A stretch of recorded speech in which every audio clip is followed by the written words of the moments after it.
Good morning, good afternoon, good evening, depending on where you are in the world. Welcome to the Confident Speaking Space today, and I hope that you are having a fantastic day so far. And I am looking forward to the conversation today. And as always, I absolutely appreciate every one of you being here today in the Confident Speaking community as we have this conversation where we're going to discuss filler words today. And I know that's a rather intriguing topic. It's one that challenges us at times, and we think about it. Not necessarily all the time, but there are moments where it comes up in our minds, and we feel like I need to get those things figured out. I need to stop the filler words, and we're going to discuss that today. But I first want to say hello to Brenda. How are you, Brenda? Glad to see you today. Thank you so much. And thank you for trusting me, allowing me all this practice time. Whoop, whoop. It's 8:01 this morning my way. Hello to the room. Let's go. Let's go. And you know what, Brenda? And I love that you use that phrase or statement. Thank you for trusting me. And one thing I want all of us to keep in mind that as we are leaders in our respective areas of life, being a good leader, part of being a good leader is demonstrating a level of trust for the people that you want to help inspire or people that you are hoping that are able to contribute to the mission that you need them to help you fulfill. And if people don't feel a sense of trust, it's very difficult for them to be comfortable executing and implementing the things that you are expecting from them because they're going to be more focused on making mistakes. And it's very similar to our willingness to communicate or our willingness to speak in front of people. And that fear and that discomfort really comes about when we don't have that level of trust with someone and feel comfortable enough that if I do make a mistake, they're still going to be there to help me through that moment so that I don't have to feel like I've ruined something.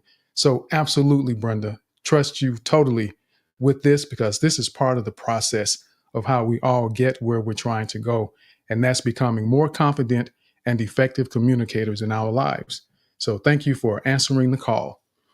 AI, how are you, sir? Glad to have you. Hey.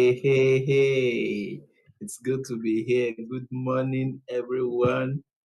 Good afternoon to every other person joining us today.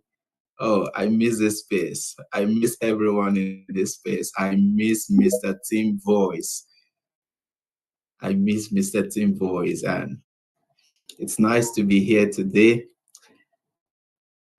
Interesting topic. We have an interesting topic today. Yeah, let's go.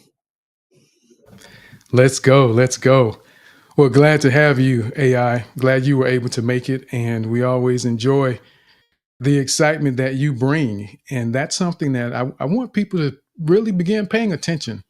And you notice how everyone has a different approach to the way they introduce themselves.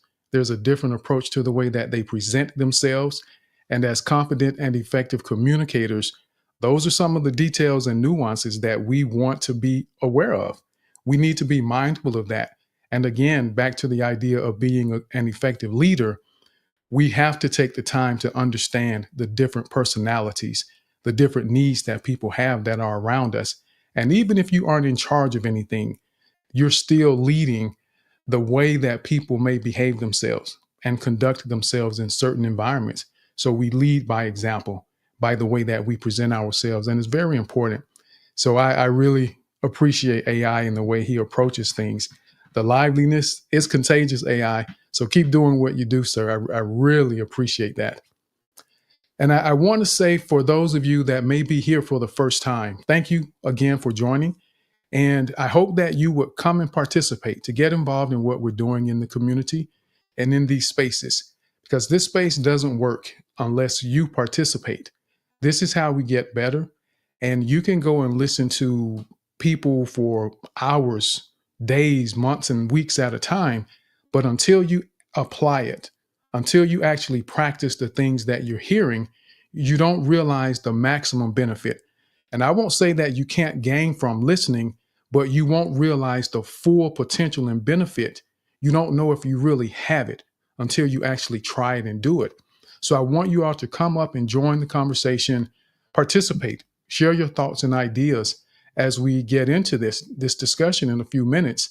And don't be afraid of the moment, because it's these moments like this where you feel the butterflies and you're concerned about making a mistake. You're worried about saying the wrong thing. This is where you get to practice. This is where we get to help you figure out how to manage those moments where things may not go quite the way that you thought you wanted them to go. And then also get to realize that it's okay, because we all make mistakes. I make mistakes, and I have no problems pointing out the mistakes that I make to you so that you're able to realize that I'm just as human as you are. And no matter how long I may have been speaking or teaching or communicating with people, there's still moments that I make mistakes. I forget things from time to time. And as many of you that have been here more than 3 times, I create new words kind of frequently. I take 2 words that don't go together, and somehow in my mind, I end up putting them together. But I have fun with that, and I laugh at those moments. And I want you to get to a place where you're comfortable with the mistakes that you make. Mistakes are the only way that we're going to be able to grow and improve ourselves. If you aren't comfortable making mistakes, you aren't comfortable getting better, because you don't learn to do something without trying. And when you try, that means you're probably going to make some mistakes along the way. And that's what we want for you here in this space.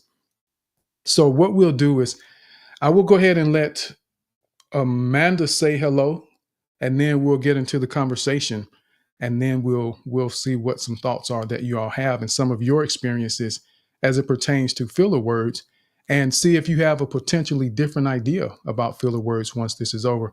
So Amanda, how are you? You want to say hello to everyone really quickly as we get into the conversation. How are you today? Good morning, Tim. Good morning, Brenda. Good morning, all. Filler words. I transverse my sentences without knowing. Well, Amanda, I just wanted you to share, just say hello to everyone if you want it before we get into the conversation. Sure. Yeah, we're not going to dive in just yet. All right, sweetie. Sorry, I was just away from my phone. So good morning, everyone. I have a project going, and I'm just requesting if anybody can take a look in the comments and just do a repost.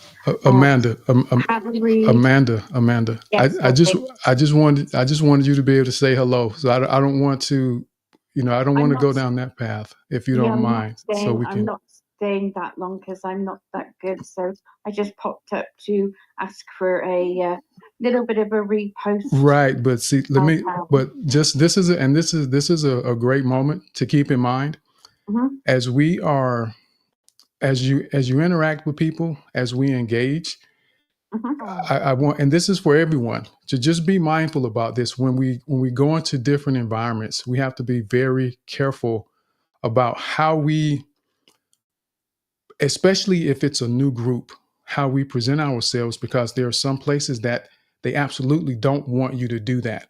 And if that's what people assume you're going to do whenever you share or you have a mic that's available to you, they will stop giving you the microphone, because they don't want that. So I do understand that, Tim, but yeah, but see, Amanda, there shouldn't be a but with that in this moment, because I'm explaining to you. I just simply wanted to give you an opportunity just to say hello to everyone and just thank you. Yeah. So just be mindful of that. So, but I'm glad that you're here, and I hope that you had a great space last week as well. I hope that it went well. It was a start, and I'd like you to come if you can make it on Monday. And I thank you for the opportunity for speaking today. Absolutely. And thank you for understanding as well. So what we'll do is we're going to go ahead and get into the conversation about filler words, managing filler words. And we all are familiar with filler words, and I'm sure that all of us at some point in time feel like we have struggled with filler words. We hear them in a lot of environments, and it's amazing how attentive you become to the filler words, especially when you think about it. When we have conversations like this, and it's similar to when you decide you want to buy a car, or there's a certain outfit, certain type of shoes you want to buy. And amazingly, every other car you see now becomes the car that in your mind you feel like you want to buy. Everyone is driving your car, and I do that with air quotes. Everyone is driving your car now, and it's always amazing to me. And there's a name for that phenomenon, and I didn't look it up because it just came to me to even bring that up in the moment. But with filler words, as we discuss this, you will probably notice filler words a lot more frequently after this conversation because it's now at the forefront of your thought process. Filler words. So we've got filler sounds, the ahs, the ums, the uhs, the different things that people say. And depending on the language, it may be slightly different. It may be certain things depending on the language, but there's a commonality in those sounds that are being made. And then we have filler words that come up. People often use like, so, because, and can be a filler word. Basically, actually, honestly, and these are words that we may typically hear certain people use rather frequently, and it varies from individual to individual, and it can also be impacted by the environment that we're in, especially when you think about some of the young kids in certain environments where they get into the like, and certain way that they say it. It isn't even just the word all the time. It often is reflected in the way they use certain words, the tone that they use it in, the intonations. But then there are those filler phrases as well, the and because, and so, I mean, and think about that. How many of these do we use? And there are so many words that come up as fillers in our language. And I want you to understand that it isn't even just our speaking. It's also in the things that we write. And I've gotten to a point now where, and it's been a couple of years now, where I've wanted to even refine my writing. And I realized there were a lot of filler words. And I think in the writing world, they call it dead wood. It's words that don't have to be there. They just simply occupy space and require more time to read through your information.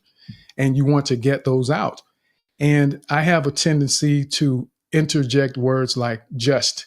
I just wanted to ask you something when I write an email, and it will be a little more thorough than that, of course. But I realized that I don't have to put the just. Why diminish what I'm asking for? Can I just ask the question or just say what I need to say without putting some type of qualifier in there that doesn't really add value to what I'm saying? But understand that there's always circumstances. There's always situations where those things are relevant because you may be trying to make a point by using the word just, but something to think about that it isn't just in what we say verbally, it's also in the things that we write.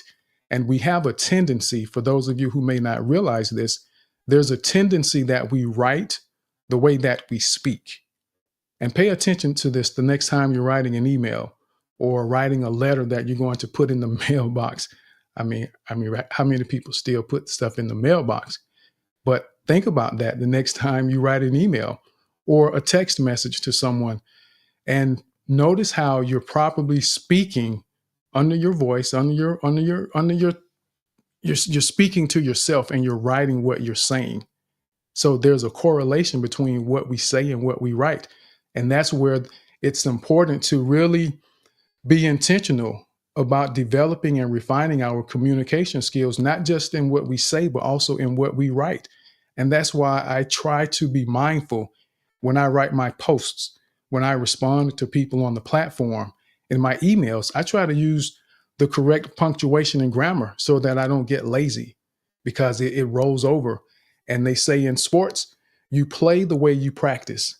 And this is the reason that when players don't practice well, coaches don't put them in the game because you're refining and reinforcing the habits and behaviors during practice. So we have to practice the way that we actually want to perform when it's time to shine in the situations that we find ourselves in.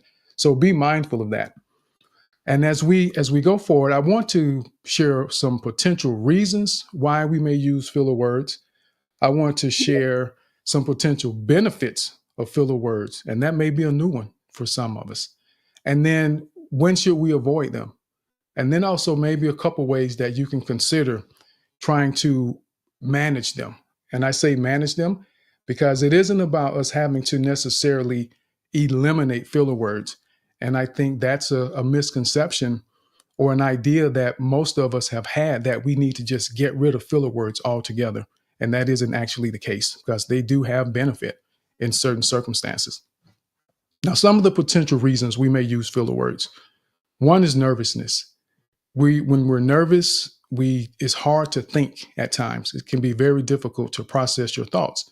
So in those moments of nervousness, those filler words kick in to help us fill the gaps as our brain is trying to figure out what the next step is. What am I supposed to say next, or what am I going to say next so that I don't make myself look bad? So during times of nervousness, filler words very often come out. When we're uncertain, as you are potentially responding to a question and you don't have a clear response and you don't necessarily know the exact answer, filler words, they just rain like a thunderstorm in those moments when we're uncertain, because we're trying to fill the gaps. And then there's those times where we are processing or thinking in moments of cognitive processing, where you may have an understanding of a subject. You may have information to share, but in those moments where you've shared something and you realize, I could take this in a different direction. So you may throw let me take it in a different direction. And you throw a filler word in. And that isn't necessarily a bad thing, but that's one of the reasons that we may use filler words. And even with emotional processing, when we find ourselves in moments where we're experiencing some type of emotional overflow, some type of emotional moment where we have to figure out, how am I going to respond to this? When you know you're upset in the moment, when you know you're frustrated, or when you're super excited, you still may have to take that moment and pause, and you're just like, and you see, I said, you're just like just then. And you have those moments where, as you're processing the emotion, all you can say is, because you don't want to say the wrong thing in those moments, as you're processing your emotions to now get to a place to provide a response, to provide words that are actually going to help facilitate the message that you want someone to understand. So emotional processing.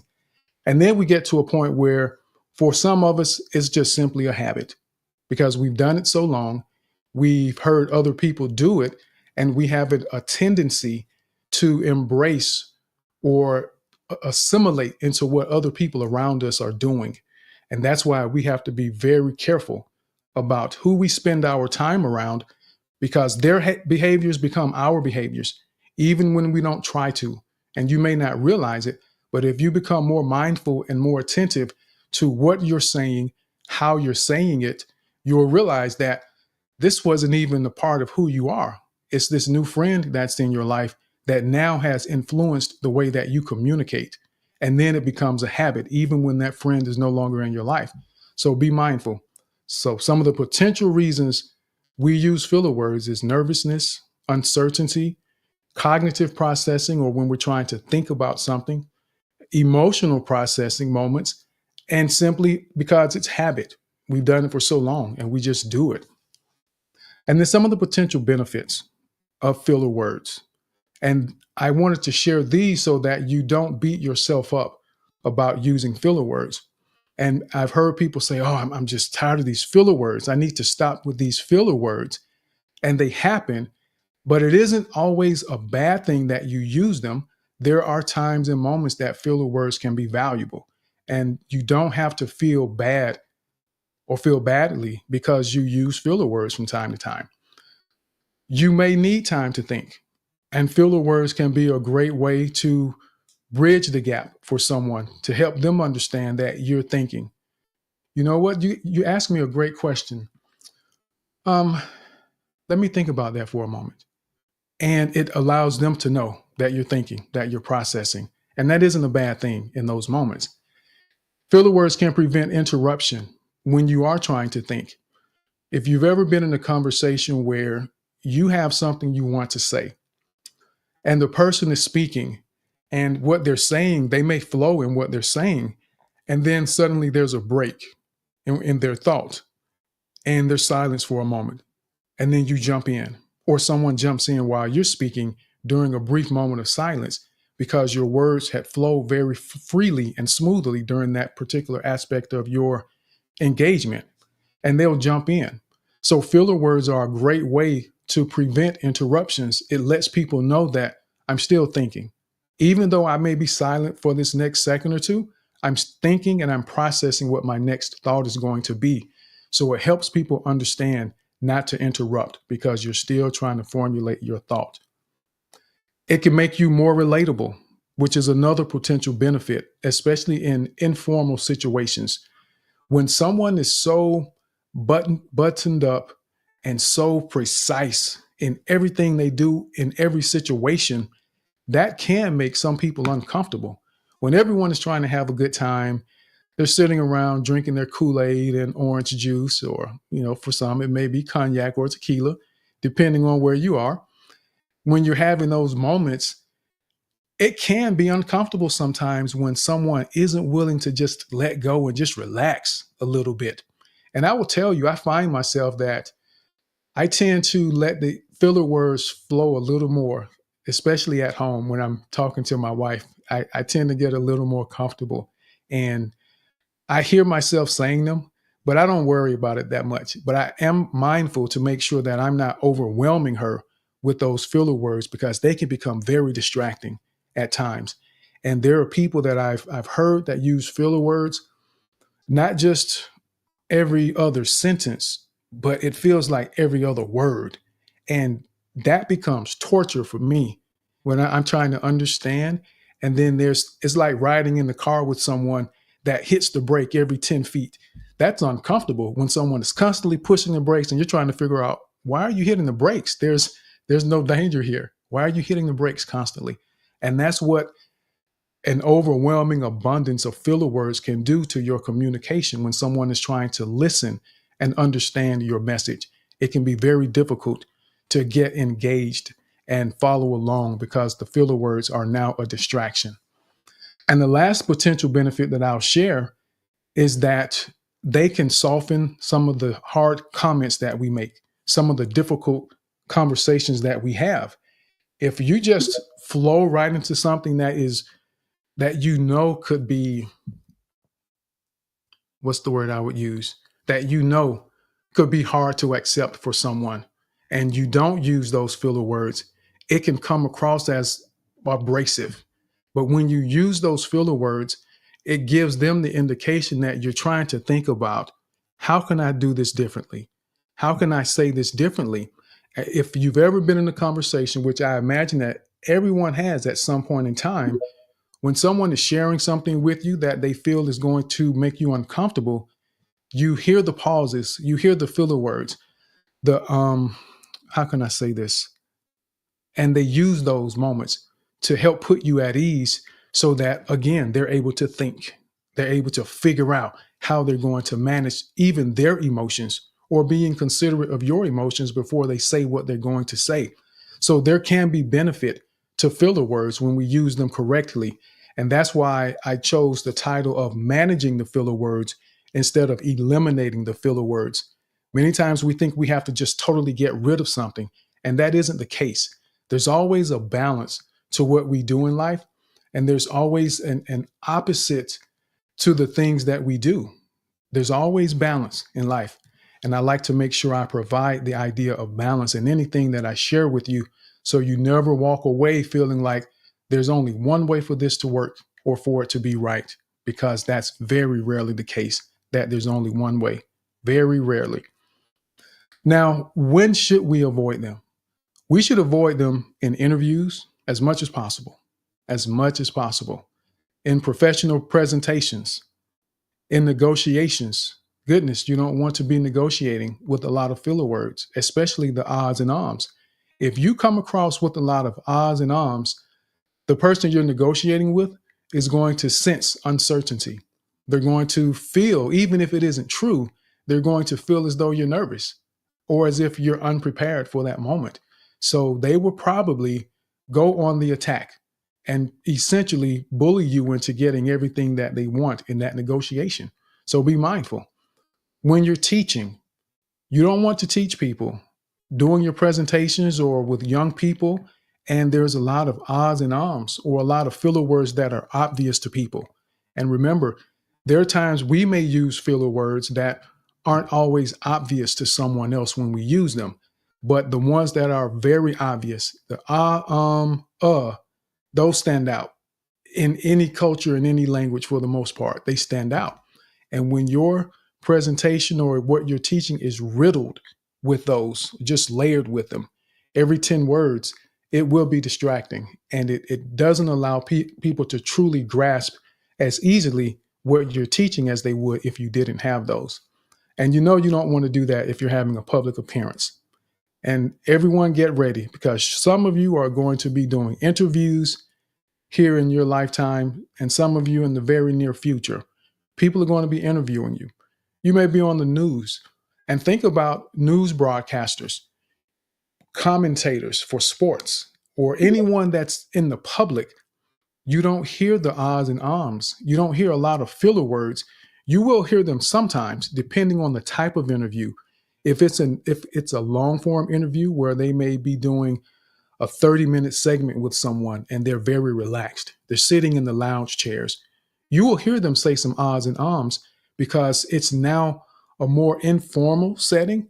But when they're presenting the news, when they're talking about a sporting event, you don't hear those filler words in those moments. So there's appropriate times that you will use them and times that you absolutely want to stay away from them. And I just want you to really keep that in mind. Now, how can you manage them? What can you do to manage these filler words and the ahs and ums and the things that can be distracting? Is get comfortable with silence.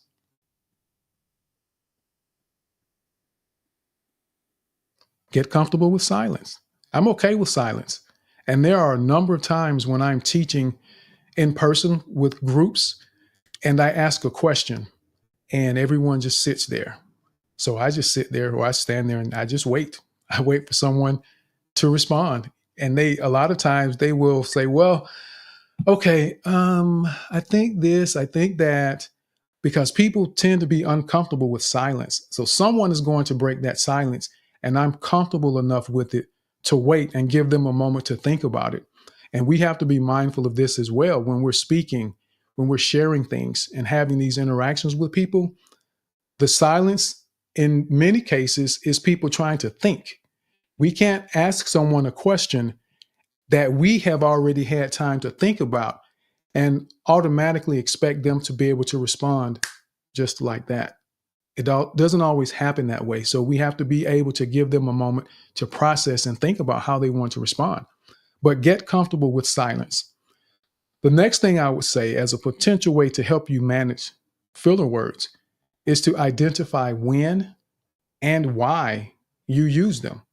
When you understand the when and why of the filler words in your communication, it helps you figure out the how to now navigate them and begin to manage them more effectively. Are you nervous when you typically use your filler words? Is that the case? And that's good information for you to have, but it requires that intentional observation. It requires you listening to some of the recordings of times that you've spoken in spaces, or whenever you have an opportunity to hear a recording of yourself. It helps you identify the when and why of the times you use those filler words. And then you need to practice pausing in silence when you're pondering. Practice pausing in silence when you're pondering. And I'm a firm believer that in many cases, and I'll say for me, when the filler word is about to happen, I tend to feel it. There's almost a visceral reaction. It's like I feel it in my gut at times when the filler word is about to happen. And I've gotten to a point where, and I practiced this, I've been very intentional about managing my filler words. And like I said, they happen, and it's a natural part of what we do, but we manage them so that they don't overwhelm our communication and become such a distraction that people aren't able to grasp the message because the filler words are so blinding. They can become blinding to your message. But practice pausing in those moments in silence. And then to just practice with intent. You have to practice. And as we've said, that if someone says they want to become a more patient person, You don't just wake up one day and you're more patient. You have to have circumstances and situations to practice and demonstrate patience. So that means there are going to be situations where people will challenge you. There will be situations that people will confront you in a way that you have to make a decision that I'm going to be patient and listen. I'm not going to react and immediately try to defend myself. So with filler words, we have to make that decision to practice that as I'm speaking. I'm going to be intentional and mindful of what I'm saying because you typically know what you're saying as you're saying it. And as the words are coming out of your mouth or they're rolling from the back of your throat toward the edge of your tongue, you tend to have an idea what words are about to fall out of your mouth.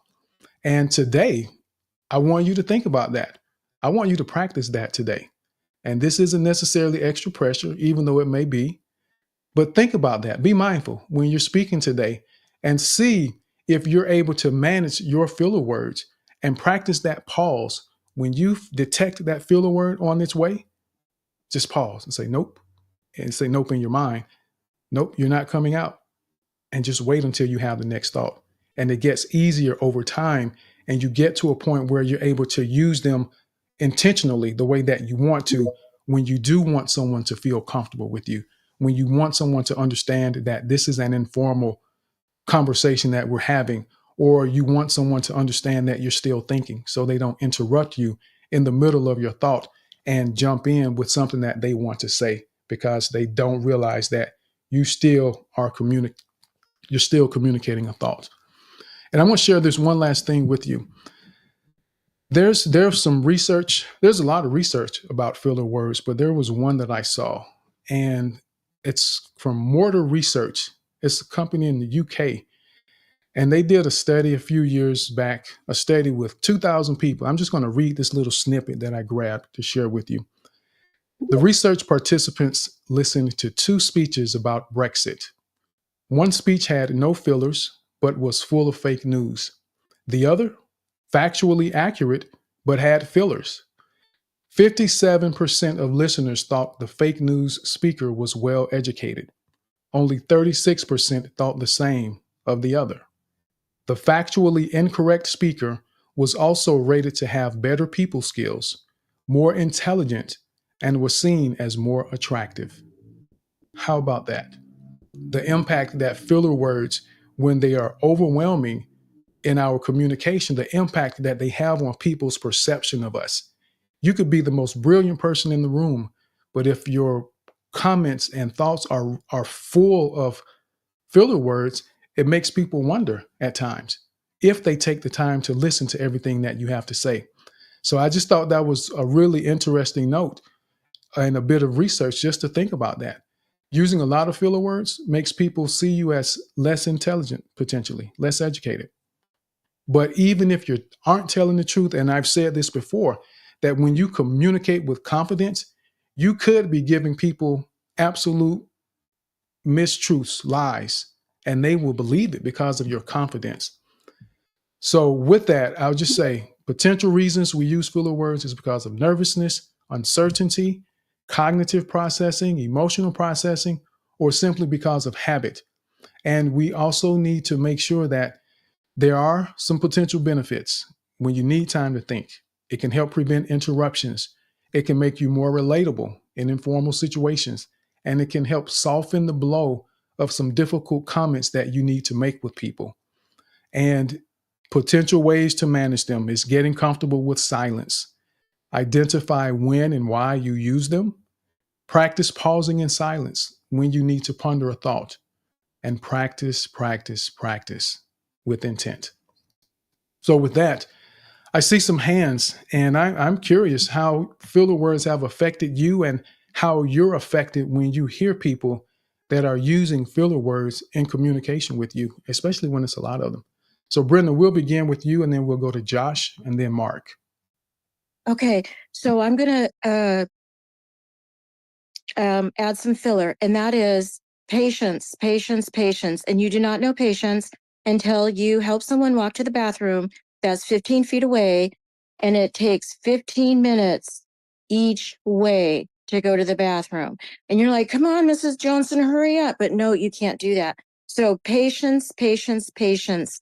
And that is my contribution to silence, the people that interrupt and also cannot have silence. So Patience, patience, patience. Absolutely. We have to have patience. And I could only imagine that will test you and teach you to be patient, because you can't push Miss Johnson or Miss Jones to where she's going. So we have to be patient. So thank you for sharing that, Brenda. AI, I saw your hand go up. Yeah. Oh, thank you very much for this space, Mr. Tim. Managing Phil Awards. This used to be my habit for me to say different things like, every time I want to speak, because in fact, when I wanted to get over this habit of using filler words, I thought it's never going to be possible. I've seen people making the same mistakes everywhere, people having the same habit, and I thought I'm just one of them. Except if I want to be a public speaker, I wouldn't be able to avoid these words. But after attending a lot of classes online, I think I get over this filler words and I'm improving. One of the ways I've been able to get over this filler words is practicing pauses. I pause a lot when I'm speaking. So over time, I have to reduce my pauses because it gets awkward most times when I have to pause a long time in conversation. But I know that I need to master something. I need to make sure I have an habit of avoiding these filler words. On my note here, I was jotting when Mr. Tim was speaking, and I really wish I could talk about this. All this I jot on my note. Get comfortable with silence. Brenda talked about that. Tell people, let me think about this for a moment. You don't necessarily need to talk all the time, but you need to make sure whatever you're saying is powerful. By making sure you think about what you're saying, you are concise about what you're saying. You're making a point with what you're saying. You're not just trying to pour out everything you have inside you. You're making a point.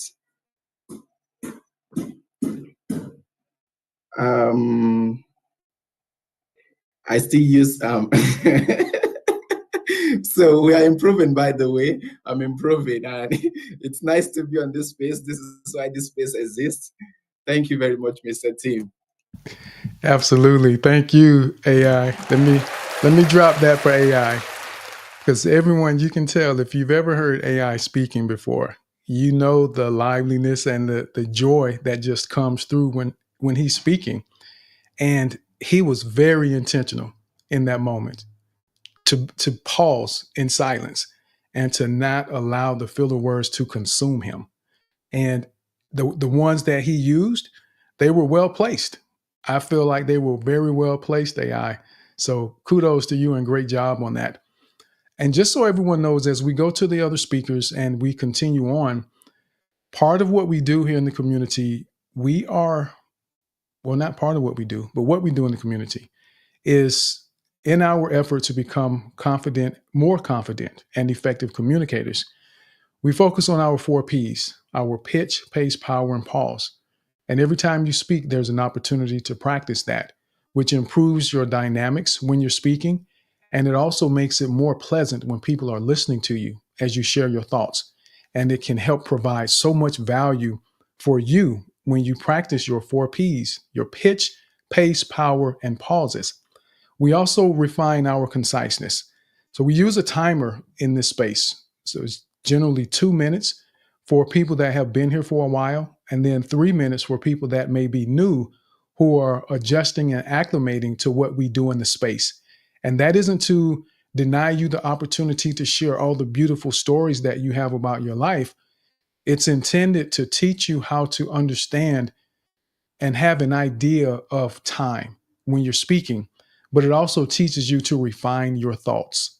You won't always have a lot of time to say everything that you want to say, but it's important that you understand how to identify the most important thoughts that you want to share and figure out how to share them effectively and be confident in that. So it isn't about having a lot of words, it's about having impactful words. And the timer forces you to think about being impactful with the time that you have. And you will learn to get a good sense of time and realize that 60 seconds or 2 minutes goes a lot faster than you realize, but it's still a lot of time. And for any of you that watch or have ever watched television and you've ever seen a television commercial, many of those commercials are only 30 seconds long, and it almost feels like an eternity, especially when you're trying to get back to your favorite show. That 30 seconds can feel like an eternity, but they've taken the time to refine their thoughts, to understand what the big picture of their message is, and they realize how they can combine it and compress it into a succinct, concise message that tells their story without overwhelming people with a lot of information.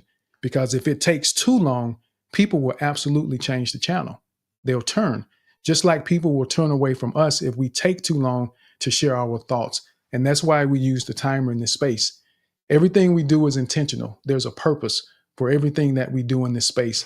And if you ever hear me speak of something or you notice something that's going on and you don't understand the value or the benefit, feel free to let me know. I'll gladly explain it to you so that you can understand the why.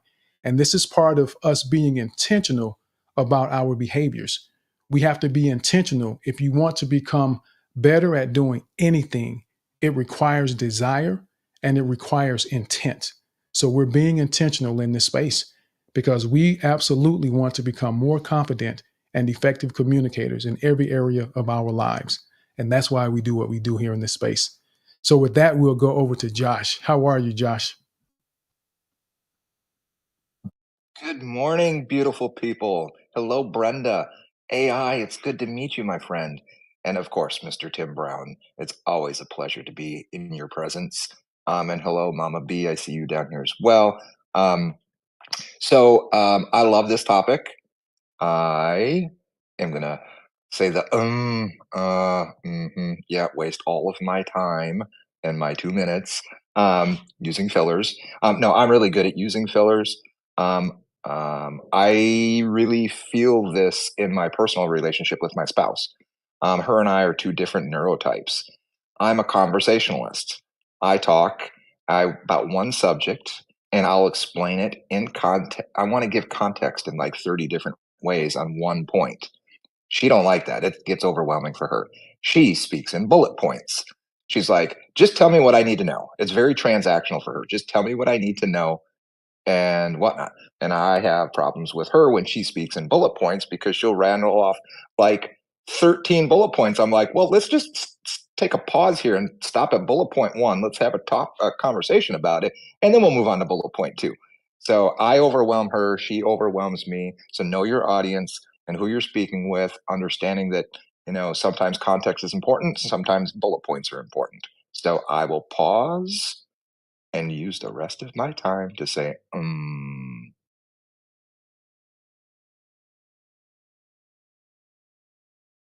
And there we have it.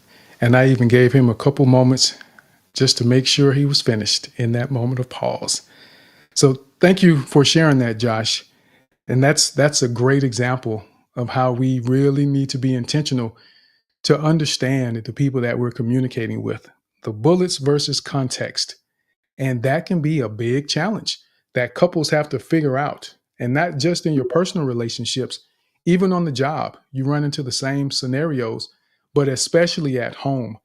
That's where you have much more at stake. That's where you're more vested and you may actually care. At work, you may not care as much, but at home, you want to figure that out and then trying to identify the compromise so that you both can be happy. Perhaps Christina gives 5 bullet points instead of 13, and maybe Josh only gives her 3 examples instead of 30 for the same concept. And that's something I had to learn. I have a tendency, and I don't know if I still do it. Maybe you all can tell me at some point. I've definitely tried to not over teach or over explain something because my mind works with analogies and stories and references to help people understand. And I wanted to make sure that I didn't overwhelm people and give people credit that they're able to understand what you're saying. And when we develop our ability to become more concise, we think about what we want to say and we figure out, how can I say this in an impactful way without overwhelming someone with too much information? And then you eventually get comfortable with the fact that it only takes 2 or 3 sentences to make a good point. It doesn't take as much as we have a tendency to use, but it comes with practice. And I love the way Josh stayed within that time, and he shared some great points along the way, and he gave good examples. So I want us to really keep that in mind. So thank you for sharing that, Josh. And maybe 3 examples instead of 30. And she may be a little more comfortable with that. So let's go now over to, we're going to go to Waylon, then Mark, and then All About Music. And Waylon, before Waylon speaks, I want to remind everyone, for those of you that come up to speak, we only call on people when they raise their hand. The reason is we want people to feel comfortable enough that becoming a speaker as a first step, we're okay with them coming up just to be a speaker, to get comfortable with the idea of seeing the word speaker under your name. That is very uncomfortable for some people. And our goal is for everyone in here to make progress on some level. You should always be trying to make progress, figuring out how to get better, get comfortable being uncomfortable. And if seeing the word speaker under your name is uncomfortable, we're fine with you coming up just to simply be a speaker. So I wanted to point that out so everyone knows, just in case someone is up as a speaker that wants to share something but don't have their hand up. So keep that in mind. But everyone is welcome to speak.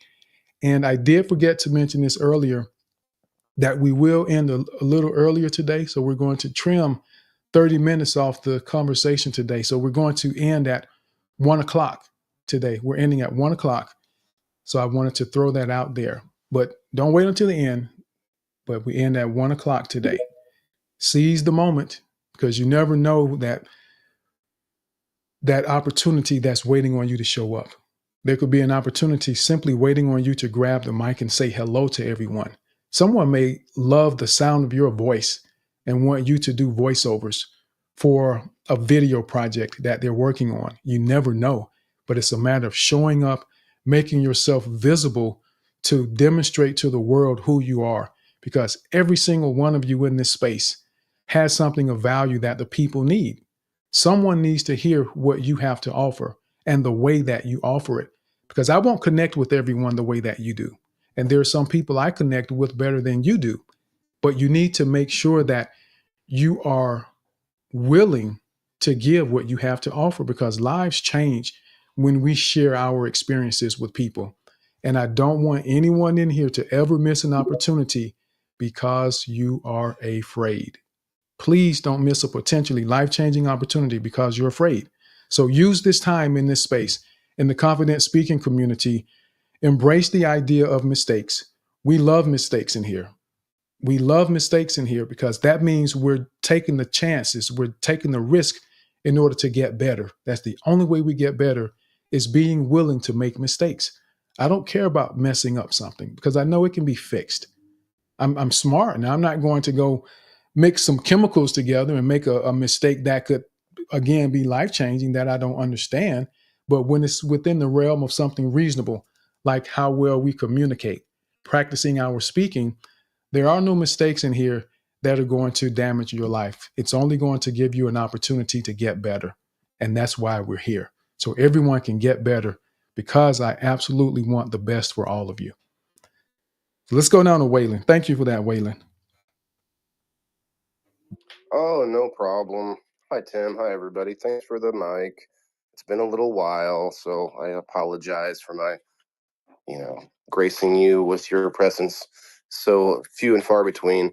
But I had a couple good things I thought about here with the uses of these words. There's actually a way to use them to interrupt as well. I could say, if there was a conversation that was getting a little bit off the rails, or something that I didn't want them to get into, I could, like I could kind of cut out the mic a little bit while they realize that I'm trying to get in there, especially if I'm the host, of course. I also wanted to bring up that one of the things that I loved that I've learned from you, Tim, is the silence. I feel like the silence is more intentional, it's more obvious. So if you're listening to someone speak, that silence in between while they're thinking actually lends a little bit more credibility in my mind. If they're nonstop talking or trying to fill the air, you can tell. I also listened to something recently talking about our own voices. I don't know about you guys, but I do not like hearing my own voice. I do listen to it. I have to pay attention to my show and stuff.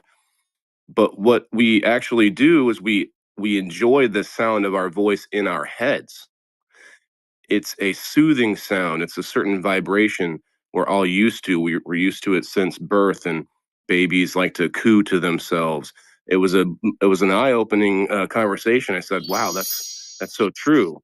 Some people just cannot do anything without listening to the sound of their own voice, and it's a soothing, relaxing, or helps them get through the conversation. And the last thing I'll end on is that you can actually use these words for comedy also. If I'm trying to be entertaining or funny, whatever, hold on, so you can kind of throw things out there like that. But that's where I'll end. Thanks, guys. Absolutely. Two great additional points. There are a number of things that can come to mind that we can do to allow them to be impactful. So thank you for sharing that, the comedic aspect of it. And I think Brenda uses those well with her comedy segments that she does from time to time. And Waylon, and for any of you, never feel like you need to apologize because you may not have time to be here with us. I understand. This is the commitment that I made.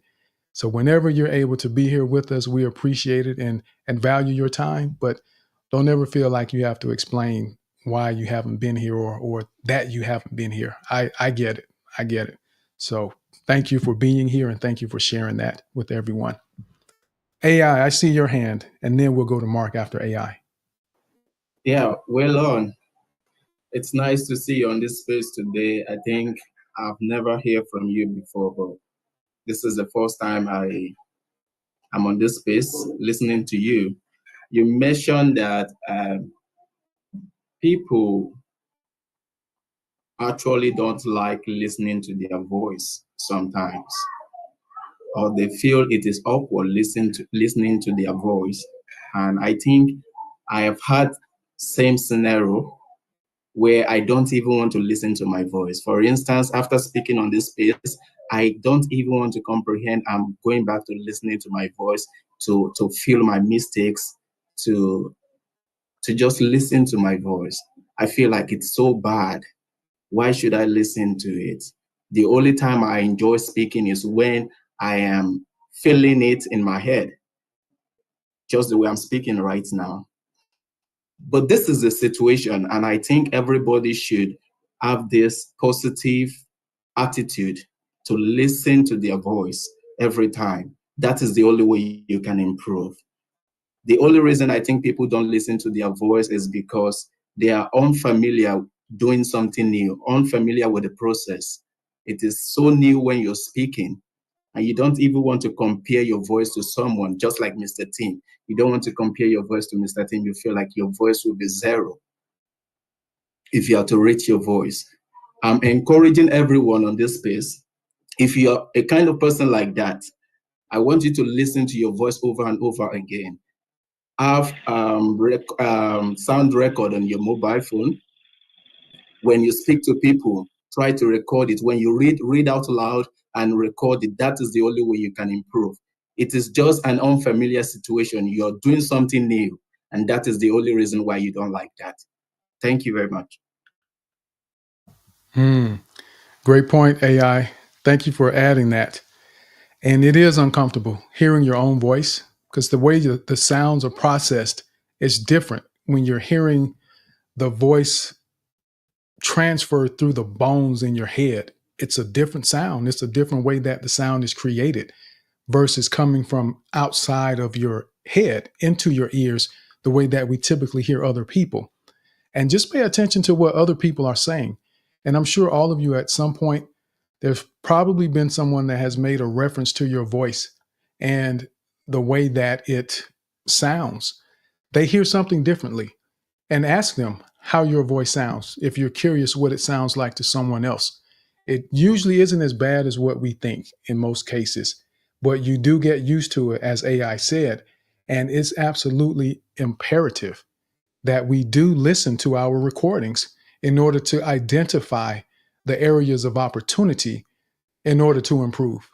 If you don't go listen to what you're doing, what you're saying, how you're sounding, and this isn't to listen to be critical of what you're doing, this is listening to identify areas of opportunity so you can figure out what needs to be corrected. And don't overwhelm yourself trying to do too much, because that gets overwhelming. And eventually you just quit because it feels like there's too much to fix, because you can't fix everything at once. You have to find one or two things at a time. But unless you go listen to yourself, you don't really know what that is, unless you're getting direct feedback from other people.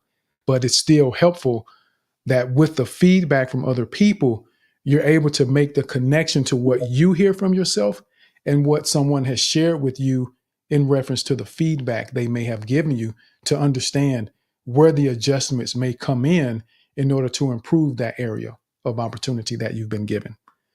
Waylon, you wanted to follow up with that?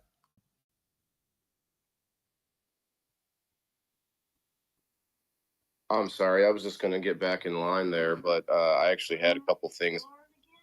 Sorry, my son's here with me. Were you asking me, Tim? I'm sorry. I thought you were responding to what AI said. You have a different thought? I was just actually writing down something that while I was talking, I actually used a couple of filler words. And what I did was I realized it was because I was trying to speed up too much. I was trying to go too quickly to throw those in. That's all. Got it. And yes, and you can tell. And if anyone was paying attention, you noticed the way things changed for Waylon once he got toward the end. Once he heard the chime, his tone changed, his pace changed. And that's where refining our thoughts is so important. It gives us the ability to figure out on the front end. And I like that he was taking notes. Before you speak, make notes for yourself and figure out what your points are. Don't give not 15 points, especially in an environment like this. Maybe one or two of your most important points that you want to share with people, and make sure that you understand what those points mean, and practice in your head or in that moment how you're going to share those points. You literally can practice presenting your points before you speak in the space, and that's very helpful. And this comes down to the intent that I often talk about. That's being intentional. Before you share your thoughts and ideas in a space, you write them down and you practice them.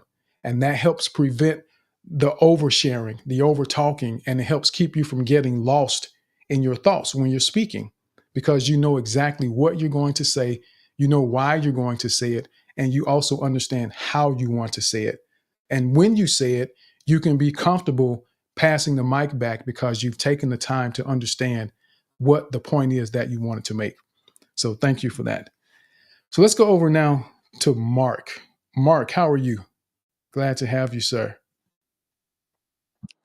Hello, Tim. Hello, everyone. I am so happy to join the space and speak here. I love the title, Filler Words. I was in IELTS exam, and I did great on everything except the speaking part. They asked me basically on a topic that I'm not familiar with. Not familiar. I mean, I'm not interested in, which is parties. So I start to use filler words, and I wasn't myself. So I want to ask you about something regarding filler words, because for me, my English is not my first language, and in English I use some filler words, and But in my main language, which is Arabic, I don't use much. I'm pretty eloquent in my language, but there is something regarding speaking and writing and expressing myself through the language, which is I feel like when I write, I can express myself very well, and I use good sentences and well structured sentences, and they are not weak. I know what I write. I know myself. But when it comes to speaking, I feel like vocabularies just disappear out of my mind, and I have to think about them. So, do you think that that's because when you write you have time to think, but when you speak you don't? And if it's like that, so what's the solution? What's the solution for that? Because I'm losing part of my power, because speaking is power and expressing yourself through language is power. So I'm losing part of my power by basically not having the right vocabularies in the right time at the right time. Sorry. So yeah, these are some of the ideas that I have. Got it. So does this pertain to the English more so than speaking in Arabic? Just to be clear. Yeah. Okay. And also in Arabic as well. Okay. But when I there are certain times when I speak in Arabic, my main language, I speak very powerfully. But in other times, I just also have pauses and filler words, So yeah, it's not exclusive to English. Understood. Well, with the writing, and I'm glad I touched on that a little bit, just so that we realize we tend to write the way that we speak. Our writing is usually the result of what we're saying in our head, most of us, because we're telling ourselves what to write in our heads. And we do have the opportunity to fix it and make corrections when we're writing something. We get to see it, we get to proofread, and we're able to go back and make the necessary corrections that we recognize. When we're speaking, that isn't always the case, especially in a real time environment like this. Once it's said, it's said. But we figure out how to make corrections. If you said something that you didn't mean to say, when we practice like this in these environments, we learn how to make adjustments, how to go back and say, well, the way I meant to say that is this. So you can make the adjustment, and it's a matter of not overwhelming yourself with the fear and becoming overwhelmed with the fact that, oh my goodness, they're going to judge me. I messed up. And you get caught in this whirlwind of self-doubt now because you may have made a mistake. That's okay. But just always be patient and take time for yourself when it's writing. Write it down, proofread it, and whether it's in Arabic or your native language, just be okay with the fact that they're going to happen sometimes. And as we said, there are times that filler words can be beneficial. You don't have to completely eliminate them from your vocabulary, but just take your time. And this is where the 4 P's come into place: that pitch, pace, power, and pause.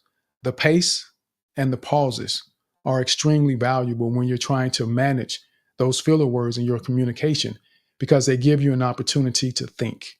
They give you an opportunity to process what your next thought is going to be. And in writing, you don't have to worry about the immediate reaction, because you determine when someone is going to see what you've actually written. And that's what I would say is really utilize the pause and your pacing to help you manage your filler words when you're speaking, whether it's English or in Arabic. And if we make it simple, I like to use language as simple as possible when I communicate with people. If the language is too complicated, the 5-syllable words that are out there that a lot of people may not know what they mean, I now have to take time to explain that, which takes longer to help them understand the message. So just pacing and pausing, I would say, are extremely valuable to help you manage that. Yes, go ahead, Mark. You want to follow up? Yeah, thank you so much, Tim. I just want to add something. Josh mentioned that he and his spouse have this problem of the way they communicate. And for me as well, I see myself, and also you, Tim, you mentioned that you over-explain yourself and for other people. For me, it's the same thing.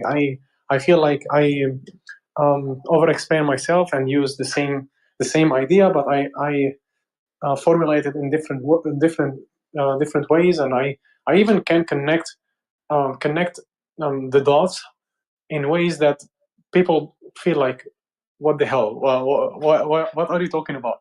So, but to me, they make sense. I can relate different things and different stories and different things in life. I can relate them in some way, and then I formulate the same idea by by basically formulating the same idea by giving more examples from these points that I mentioned. And people, I see it in writing. When I write, it's okay. I don't know the reaction of the person reading my things, but when I speak, or when I speak, it's obvious, especially when you are face to face. You see their reaction. They feel like they feel you are making them looking dumb, but in reality, that was not your intention. Absolutely. So do you think that part is because of my passion, or this passion for writing, instead of mentioning bullet points, as Josh said about his spouse? So instead of having these bullet points, is it related to writing, love for writing, or no? Let me see. Can you pose the question just very specifically what the question is? I heard the context, but somewhere I missed the exact question. Yeah, the question is, when you have this tendency to explain or over-explain yourself in Okay.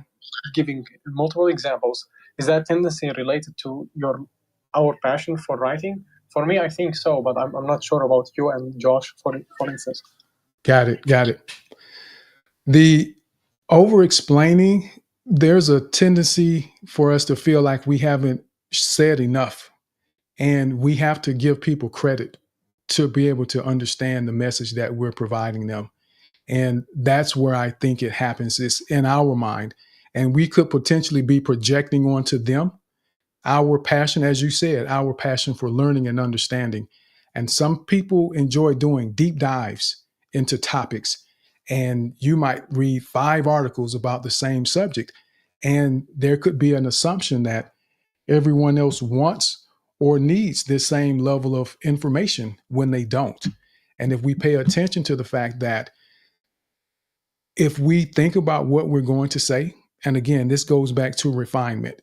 When you can read something and it makes sense to you, then it's probably enough. But if you have to say it 3 and 4 different ways, you may not have really been clear yourself on what the final outcome that you're trying to accomplish with people, because it doesn't have to take a lot for someone to understand. Just like children, we don't give children enough credit for their ability to comprehend ideas and concepts the way that they actually can. So that's what I would say as far as that goes, Mark. So thank you. Yes, sir. Thank you for posing those questions. Brenda, I see your hand go up. Well, thank you so much. And Mark, thank you so much, Tim. And Mark, I would say right. Excuse me, folks. I'd say right. You have a passion to write, so go for it and just keep it off to the side. And I want to say that the space will be closing early. So if you're making a request, you're not being ignored. I'm just thinking, why bring up more speakers when we don't have time? So thank you so much. And thank you for that reminder, Brenda. And what I did, one thing I actually did, I know that there was Michael, there was Abubakar and Fatin. I saw where they requested to come up. So what I'll do is, once we get through some of the hands that are here, and we can until 1:30, we're just going to have to manage the hands that are already up now, but everyone just be mindful. And I think with the timer, it's going to help us out. But Abubakar and Fatin, I know you had requested, and Jason as well. So I have your names written down to get you all up here. So let's go now over to All About Music. How are you, All About Music? Thank you. Thank you, Mr. Tim Brown, and everyone here this morning. Thank you for this beautiful space and very informative, by the way. I am experiencing the same thing that Mr. Josh had mentioned earlier. I tend to be very to the point on what I would like to communicate and very practical. And I don't like it when the people go around and around, you know what I mean? Wasting time. That's the way I see it. So I have a question for you. What would you say? I know I have to dress myself with patience as well, but what would be the exercise for myself to do in this case, especially with my significant other, particularly that one? Thank you. And let me apologize to you, All About Music. I saw something that I needed to look into, and it distracted me in the beginning of what you shared. And see, this is why I can't read comments while we're in the space, because I can either listen or I can read something. And I have to apologize because I saw something that I needed to read that distracted me. So if you would please ask your question again. Sure. I am experiencing the same thing as Mr. Josh.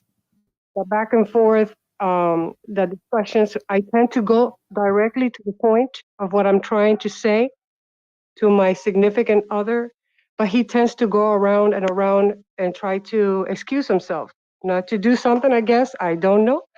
But this frequent, confrontation happens very often.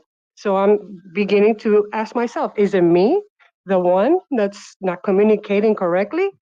Or I don't know. So what would you say I do in order to dress myself with more patience, I guess, to communicate? I often have to explain to him the same subject in different ways. Is this something that you confront frequently? Got it. So it sounds like your spouse is not giving you the time to say everything that you feel you need to say. Correct. And he interrupts very often. Got it. Okay.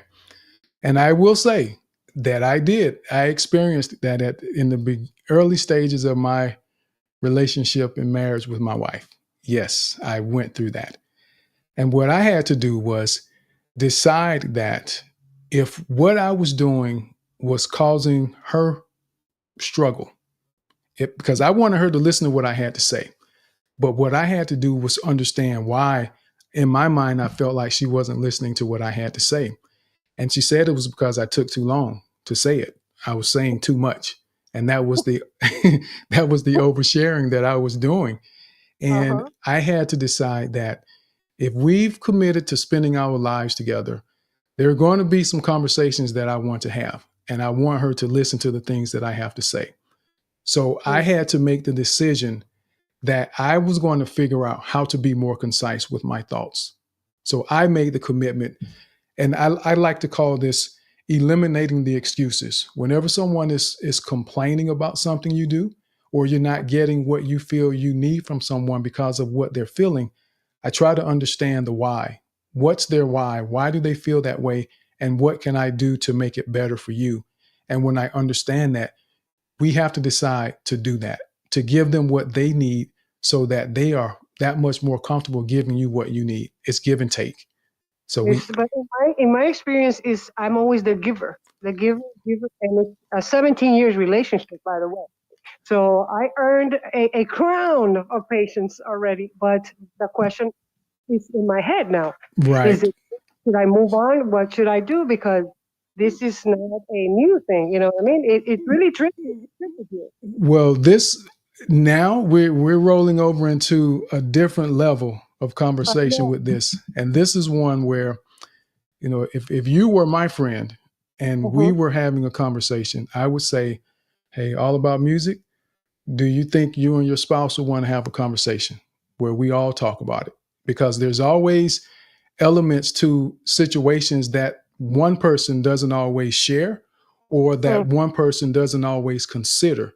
That's important in those moments like that when there is an element of conflict or disagreement going on in the relationship. So I can't give you a response about that, especially when you add on the 17 years of it and you're the one that's always giving. But as it pertains to what you can do in those moments is find out what it is that may be bothering him that makes it hard for him to listen. And you decide that if this is what's making it hard for you to listen to me, this is something that I can do, that I'm going to try to do to make it better so that you're willing to listen to me. But once we go deeper than that, I honestly can't say, unless if we had a conversation, the three of us, I could help you figure it out. But that isn't what we do now, here in this space. But I know. yeah, Thank you so much. God bless. Thank you're you very so much. welcome. Very helpful. Thank you, everyone here. Thank Absolutely, absolutely. And Thank I pray it all works out, that you all sort through that, because I'm you. And thank pro. you. I need a favor. But God, I need a favor. Thank you. So let's go now over to, it was Ahmad. Ahmad, how are you, sir? Welcome to the space. Thank you, Tim. Good evening, everyone. Can you hear me? Yes, we can hear you. Hello, everyone. Good evening. Hello, Brenda. Hey, my man Josh. What's up, everyone? Thank you, Mr. Tim, for the opportunity. It's always a pleasure to be around you, Coach Tim. I love to call you Coach Tim. Thank you for what you do. I really appreciate you. All love. So I am completely in the same position with Mr. Maxi. I actually communicate better if I when I'm writing, But when dealing with the filler words, I try to just use the replacement techniques. I just try to pause. Use bridge words. Just mindful. I just try to use manage the communication, the filler words with those replacement techniques. So thank you once again, Joshua. Tim, thank you very much for the opportunity. Thank you all. God bless. Absolutely. And thank you for that very succinct response. You were very clear about what you wanted to share. You shared it, and you understood that what you had to say was all you had to say, and you passed the mic back. So that's a great demonstration of being clear on what it is that you want to say, and being comfortable that once you share what you wanted to share, then why add anything else to it and possibly take away from the message that you actually wanted people to get in the first place. So thank you for demonstrating that for us, Ahmad. So let's go over now to, let me make sure, is this Mike? Yeah, Mick. Mick. Okay. How are you, Mick? Yeah, I'm good, thank you. Thank you, Tim, for providing this space, this opportunity for us to be comfortable with our speaking.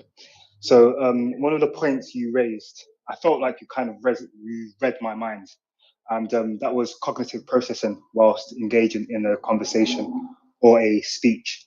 And whilst the person speaking back to you, you can be thinking of what to say next, or during the silence, you could be thinking of what you want to say, and then the silence could get awkward. So that was a good point that you raised. And another point you raised was the habit, and as well as what I just alluded to, silence. So these are things that I will be intentionally working on throughout the week. And then next week, I'm hoping to come back and be on the stage and improve from week to week. So once again, thank you, Tim, for providing this space. And this is my first time speaking, second time being on this space. And I just look forward to growing with you in the near future. And just one question, Tim. You mentioned that, when you're engaging in conversation with your students, you sometimes leave a long pause. What's the longest pause you've ever had? And I'll just end it there. So thank you, everyone. Great question. I like that. I didn't put a timer on it, but I could say very easily that I've probably left about 15 to 20 seconds maybe of silence, and I would let them just sit in it and just squirm in the silence until they responded, because the goal is for them to learn and us to collaborate in that learning process. So yes, I've probably 15 to 20 seconds maybe. I've allowed them to think. So yeah, very interesting question. So that indicates to me too that Mick is a thinker. That's a thinker right there. But let's go now. So we've got Pete, Josh, Breezy, and then Michael. And then what we'll do is we need to rotate a couple people so that we can get Abubakar and Fatin on the stage. So if someone has already shared and you don't have anything that you're thinking you're going to share again, if you don't mind, we would want to rotate someone to get a new speaker up. So we can definitely try to get Abubakar and Fatin up on the stage. And then Esanula was also requesting to speak. So let's go over now to Pete. How are you, Pete? Hello, Michael. Hello, everyone. It's Pete. I am from Thailand, and I have been trying to speaking and writing in English uh, uh, really more intensively since 2020. That I advocate about my activism. That when I accomplish my project in my country, that I would like to speak out to the international stage. That in that time that I have to decide that I have to speak in Thai. That is my primary language, and use the interpreter to translate from Thai to English I when I was in the global stage. That or another way is I have to try to speak in English by my own self. That my background is I am completely and totally Thai 100%. I've never been abroad, and I never have opportunity to be as Europe or American or that. As AI said that when I have to spoke something in the interview in the TV program in my own language and in an English language, that both of version of me that's totally different, and what is I would say I try my best. I try now improve my skill to speak to writing in English uh, as well as when I use in Thai. So I'm not confident to speak English in the public at all, and but I try to do whenever I have an opportunity to practice it. I don't I'll say I don't want to be the perfect performance whenever I have to speak English, because I totally understand that English is not my mother tongue, and I try as hard as possible to try to communicate in English to communicate to other people outside my country, but it's the turn of other that please uh, try more harder to understand what I try to say something to communicate with them. So I don't want to be like a educate or teach someone, but I'm looking for some communication that big relationship between me and someone out there to be some good relationship, a supportive relationship, or do something good or assist when we living in hardship of mentally, physically, or something like that. So thank you uh, for carrying this space and make me courage enough to speak here. Thank you so much. Absolutely, Pete. And thank you so much for coming up here and doing that. And you're one of the few people that I've heard say that. I'm not trying to speak perfect English. And that is such freedom for you because you understand where you are. And it makes it a lot easier to embrace the process of learning. When you don't put the pressure on yourself to speak English as well as you speak your native language, because that just it's rare that happens. There's some people that don't speak English natively, but listening to them, you wouldn't know that it wasn't their native language. But that doesn't happen for a lot of people. So I want to just commend you, and I'm going to give you an applause, Pete.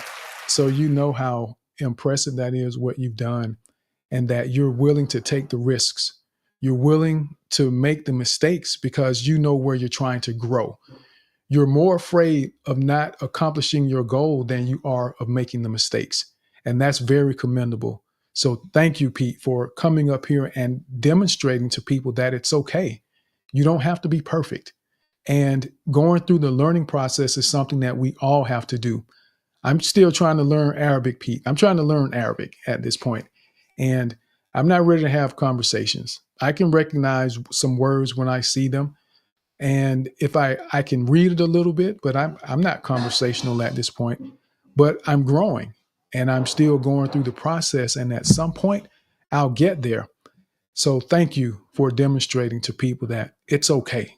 And we just have to be willing to get comfortable being uncomfortable. So you're always welcome in the confident speaking community, Pete, because you set the stage and you have inspired some people here today. They may not tell you, but I hope I'm going to actually ask that if Pete has inspired someone by coming up here today, I'm going to ask that you send him a message or post it in the chat to let him know and tell him thank you for being a great example to you. Because it's important that we encourage one another like that. We're so hard on ourselves, and it really gives us that confidence when other people are able to help us understand just how much value we add to their lives, even when we don't realize it or when we don't think we do. So, Pete, thank you. I said a lot about that for you because it's important that you understand that and what you did and how valuable that is for your growth and you continuing to get better. So thank you, thank you, thank you. Let's go now over to, so we got Josh Breezy, and Michael, Abubakar, Fatin, and then Insanula. So Josh, welcome back, Josh. I will be very brief here. I just wanted to make comments to some of the other comments that were made. Listening to my own voice, going back to my own spaces, me doing my videos that I like to do, my crazy weird biking videos, I will listen to those things over and over and over as I'm critiquing myself. It's taken me a long time to get comfortable with hearing my own voice and even seeing myself. So that is a challenge. It's something that I'm working on. As far as you were talking, Tim, about taking notes during spaces, where you got a full stage and there's like 15 people ahead of you, write down your stuff. And you know what?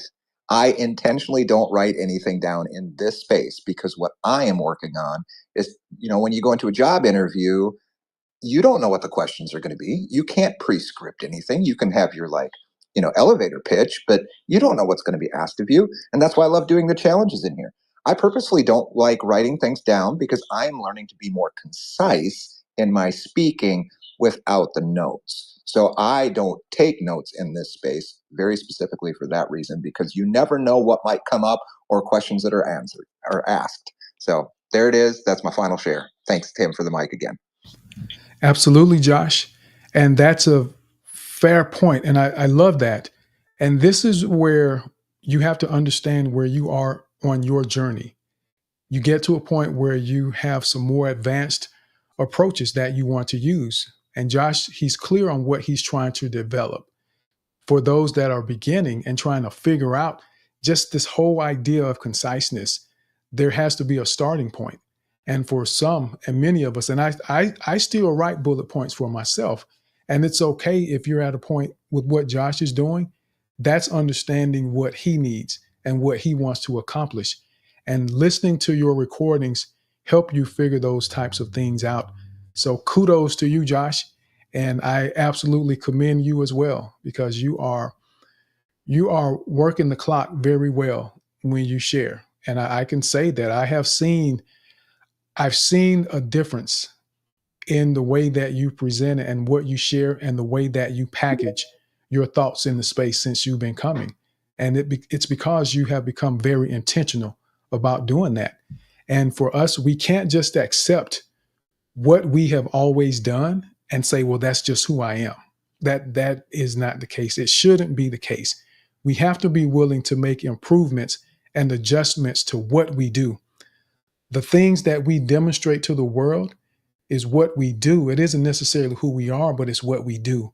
And what we do always has the potential to be different.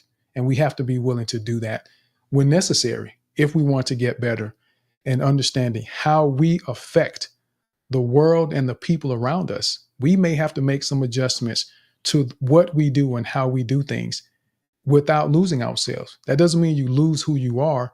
That doesn't mean someone is dictating that you can't be Mark anymore or that you can't be Kim or Angel or Barbara. It just simply means that in order to fit into their world harmoniously, there's some adjustments that have to be made. Just like people have to make adjustments to fit in your life. That's give and take.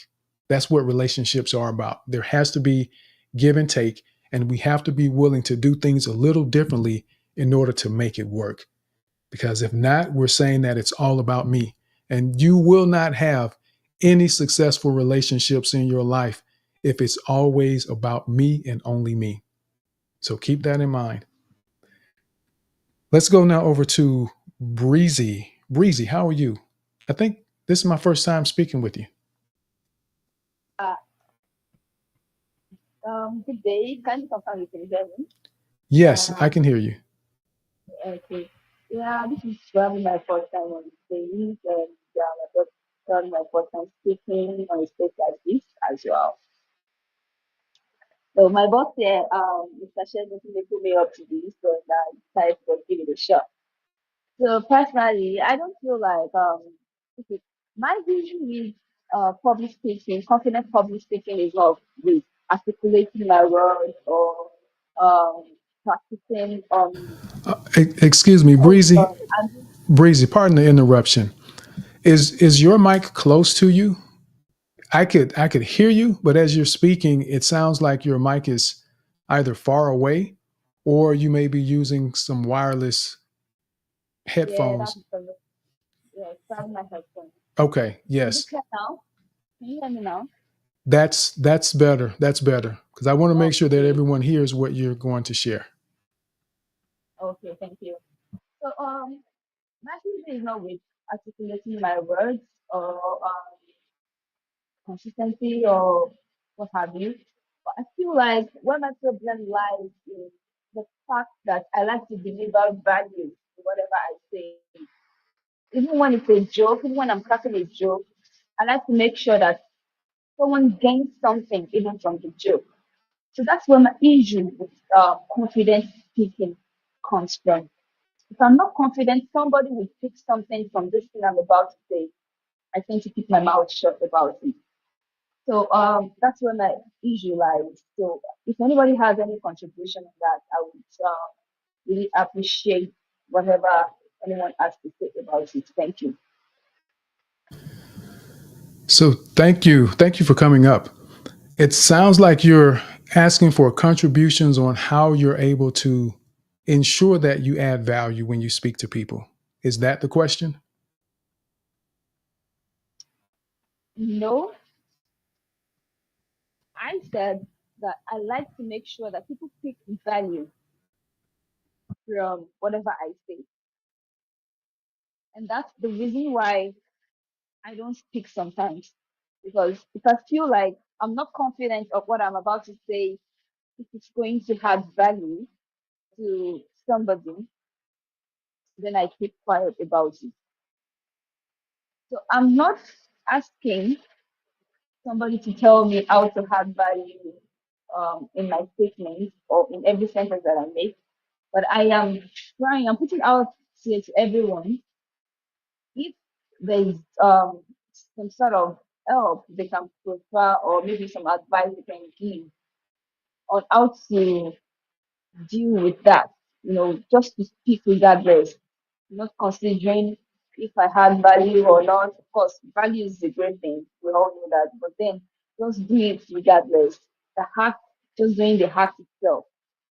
So I would really appreciate the contribution on that. Thank you. So it's not about how to add value, but it's about you wanting to be confident that you add value and not be afraid to share because you're concerned about adding value. Exactly. Okay. What I will say to that is confidence is the result of a track record of successes. In order to become more confident in anything that we do, we have to experience successes along the way. And as we experience more successes, we begin to realize that my thought process is working, that it's correct. The actions that I'm taking, they're correct, and they're leading to these successes. And that makes you more and more confident along the way. And think about someone who bakes cakes. I want to get to the place I enjoy a good sour cream pound cake myself, and I've learned how to make them. I'll still use the recipe, but there are some people who make cakes, they bake and they do things, and they don't need a recipe. They don't need to measure. They just put the scooper in the flour and they just know how much it's supposed to be. But that comes with time. It comes with practice, and it comes as a result of them making enough cakes that when people eat it, they're excited about their cakes.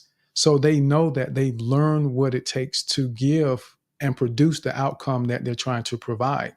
So for you, Breezy, it's a matter of just continuing to come up and participate. It's a matter of continuing to just do what has to be done. It's the practice that's going to give you that confidence that you're adding value. And pay attention to the feedback you get from people. People will share things. Are people coming to you asking you questions a lot? Are they wanting to hear your ideas and your thoughts about situations and circumstances? Those are indicators that people believe in what it is that you have to say, but you have to believe in yourself. And when you have prepared yourself, especially in moments where there's an opportunity to prepare ahead of time, prepare, educate yourself. And the more we educate ourselves, the more comfortable we're able to feel when we do speak. Because I'm not going to repeat something to someone if I can't go back and verify with 2 or 3 resources that say the same thing. You can tell me, I'll accept it, but I'm going to verify it before I go and repeat it to someone else. And that's where my confidence comes from. It's the knowledge, it's the growing, but it's also putting myself in uncomfortable positions where I may fail, but I learn from those moments and I get better. And now it doesn't matter. You can put me anywhere. You could give me a topic right now. You could make up something, and I'm comfortable enough and confident in myself that I could explain it to you and talk about it for 3 to 5 minutes with no preparation. But that's because I'm not afraid of making mistakes, and I'm willing to do whatever it is to be able to move forward. And that's what I would say for you, Breezy, is just keep doing it. Don't allow the fear to keep you from taking the action and making those mistakes. Embrace the mistakes. If you don't add value, that's okay. You figure out how to add value the next time, but just keep doing it. That's the most important thing. So thank you for coming up and asking that. Thank you so much, Tim. Absolutely. And you, I'm sure you're doing great. The fact that you even care about that says a lot.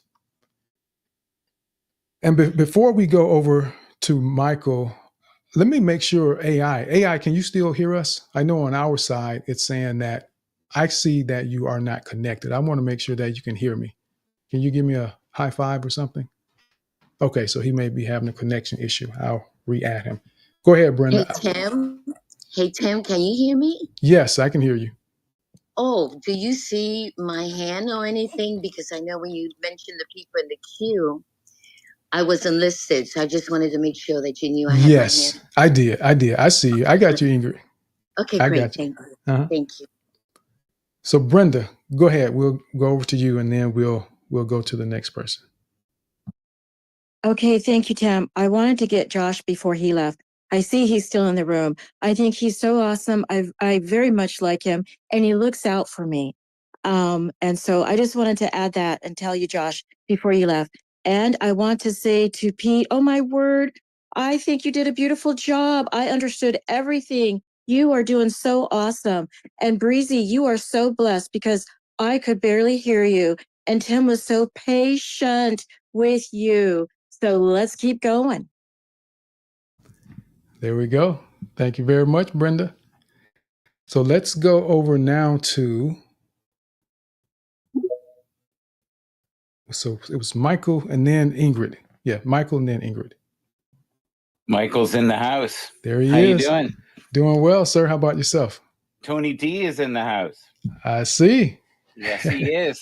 He's probably trying to get you to get on the Bell Kings on the fantasy football league so you can test that ability that you have to go in any room and dazzle the world with your gifts. Oh, yeah. So beautiful souls around the world are in this room right now. And Tim has, for I say over a year now, been building a ministry. Today feels more like a ministry. I've been cleaning the house while I've been listening. But Tim, you're in the groove today. Did you have a good breakfast or a great lunch, a wonderful week? Did people tell you that they loved you? Like you are flowing today, brother. Well, I appreciate that. I have not eaten anything yet today, actually. I worked That's out. the key. That's the Yep. key right there. You're hungry.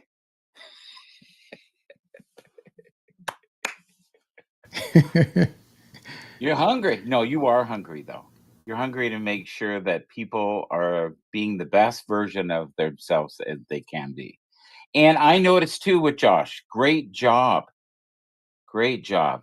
Thank you, sir, for all that you do each and every day. I don't know if you notice, but I always retweet, share, comment. These are the things you need to do for the people you care about in social media. This is what helps the algorithm. This is what makes Tim the mighty Tim. So please, if you can, like, share, and care today, especially about Tony D.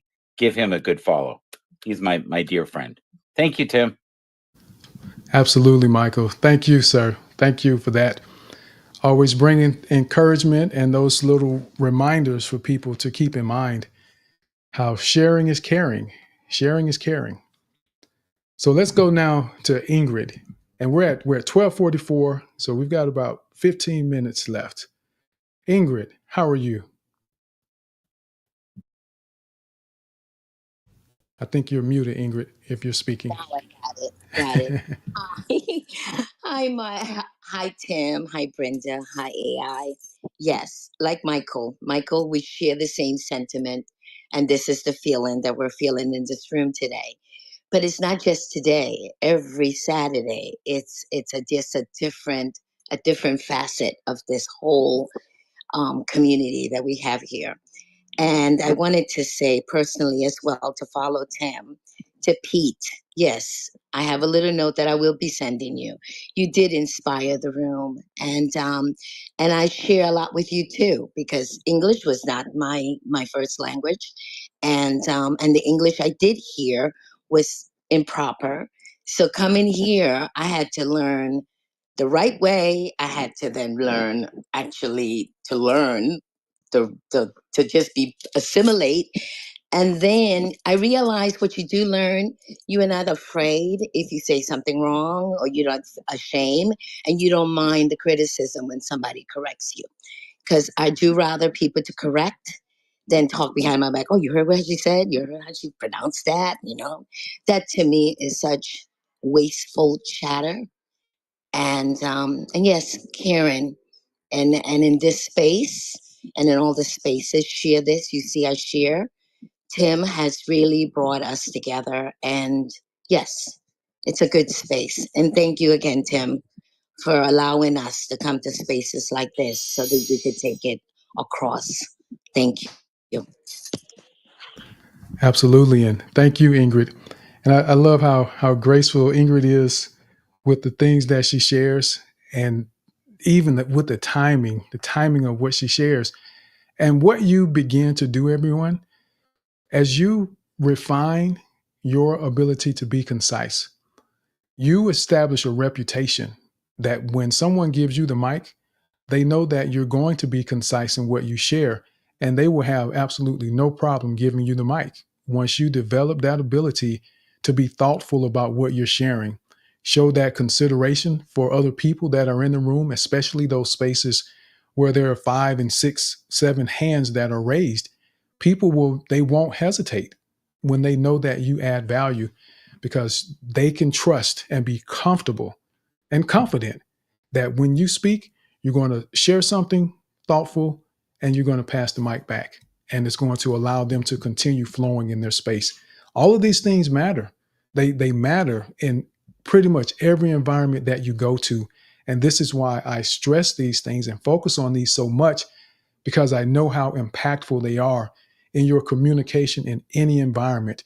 But we don't often think about that, how impactful conciseness is in the different environments we may find ourselves in.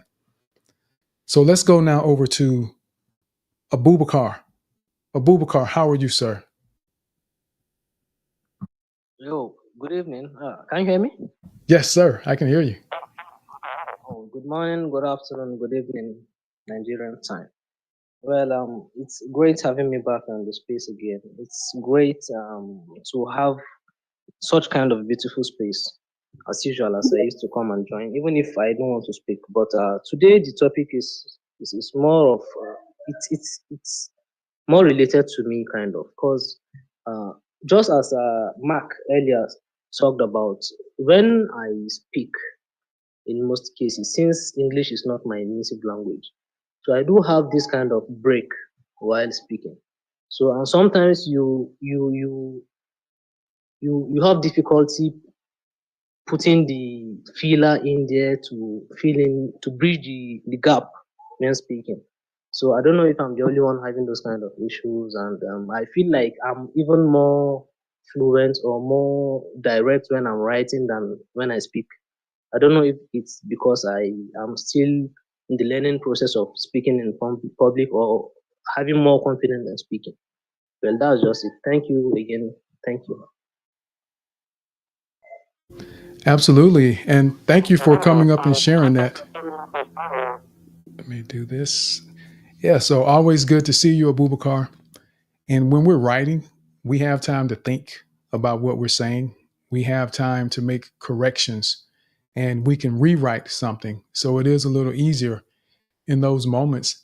But when you're speaking, it's just a matter of being gracious with yourself, giving yourself time to work through it, through those processes, to understand where those areas of opportunity are, and just go with it. And don't put too much pressure on yourself. And we want to set goals that stretch us, but we don't want to set goals that hinder us. And when I say goals that hinder us, it's the expectation that I'm going to speak fluently in a different language in 6 months. That's a hindering goal, because that is, for the average person, for most people, I would say, that is not a realistic goal. I've been using this app and practicing my Arabic a little bit. I'm on a 555-day streak right now. But I don't do a whole lot every day, but I do something every day. And that's about a year and a half. But I'm not ready to have a conversation with anyone. And there's so much left for me to learn. But I'm patient with myself. And I'm just going through the process and get there when I get there. But I'm going to continue and doing the work along the way.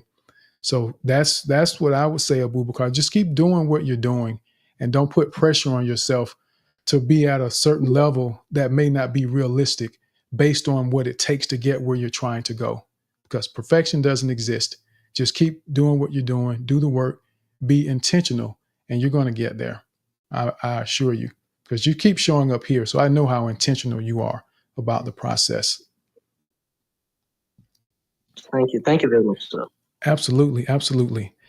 So we've got Fatin Ensanula, and then we have Tony and Noble Ron. And then after that, we're going to close up. So let's go ahead over to Fatin. How are you, Fatin? Hello, Tim. How is everybody doing? Very well on my end. I'm glad that you are learning Arabic. That's a really beautiful surprise. Yes, I am. I've been inspired by spaces and meeting great people in the spaces. So I am on a journey to learn Arabic. That's wonderful news. I hope you will like it and enjoy it. It's a new experience. You're gonna have a lot of perspective, a lot. So that's wonderful. Anyway, I'm gonna make it short. From my experience with the spaces and Clubhouse, I noticed that wherever we hear more the conversations, we add up more and more words to our vocabulary, which is wonderful. And I notice also you need to accept everybody, their countries, languages, and habits, cultures.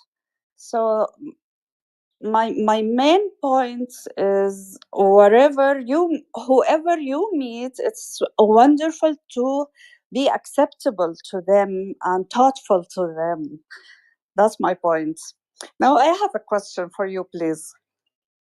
Sure. Okay, every time I stand up and start talking, for example, in spaces, when I finish my point, I get nervous and I get freezed. Is that normal? What do I need to work on to get through that feeling? And thank you so much. Nice meeting you all. Thank you for that, Fatin. So to get past the nervousness that you feel after you speak, I would say that it's the result of the adrenaline that's still built up in your system. The adrenaline hasn't gone away yet. So now you have that time to just feel the adrenaline as it wears away in your body. If you've ever played sports before and you've gotten hurt, there are some players that will get injured while they're playing the game, but they continue playing. That's because the adrenaline is going and their body is able to push through that injury in that moment. But when the game is over and the adrenaline is gone, oh boy, that twisted ankle now begins to throb and your brain is like, oh, now I feel the pain, where the adrenaline masked it before. So in many cases, it's the excitement, the adrenaline that you're still feeling after the fact. And it's something that, it affects people differently. So I can't say exactly for you what's going to make that stop. But when you just understand what it is, think about that. Ask yourself and ponder the next time you feel that, why do I feel this way? What am I nervous about? What exactly am I feeling in this moment? And that may help you understand what you may be able to do to not feel that way, if at all. Because some people just, they're on a high, relatively speaking, or what's the word I'm looking for? Not relatively, but figuratively speaking, when they do something and there's just an excitement that comes along with doing things. And especially if it's you speaking in English when you're feeling that. So I can imagine that there's a level of excitement when you speak English in a space that your body is just having to wind down from that adrenaline that's going on. So I wouldn't worry about that too much myself. But thank you for coming up and asking that question and sharing those thoughts. And we do have to be relatable. We have to be caring with other people, especially in this world, in this environment. People come from all walks of life. They come from all parts of the world.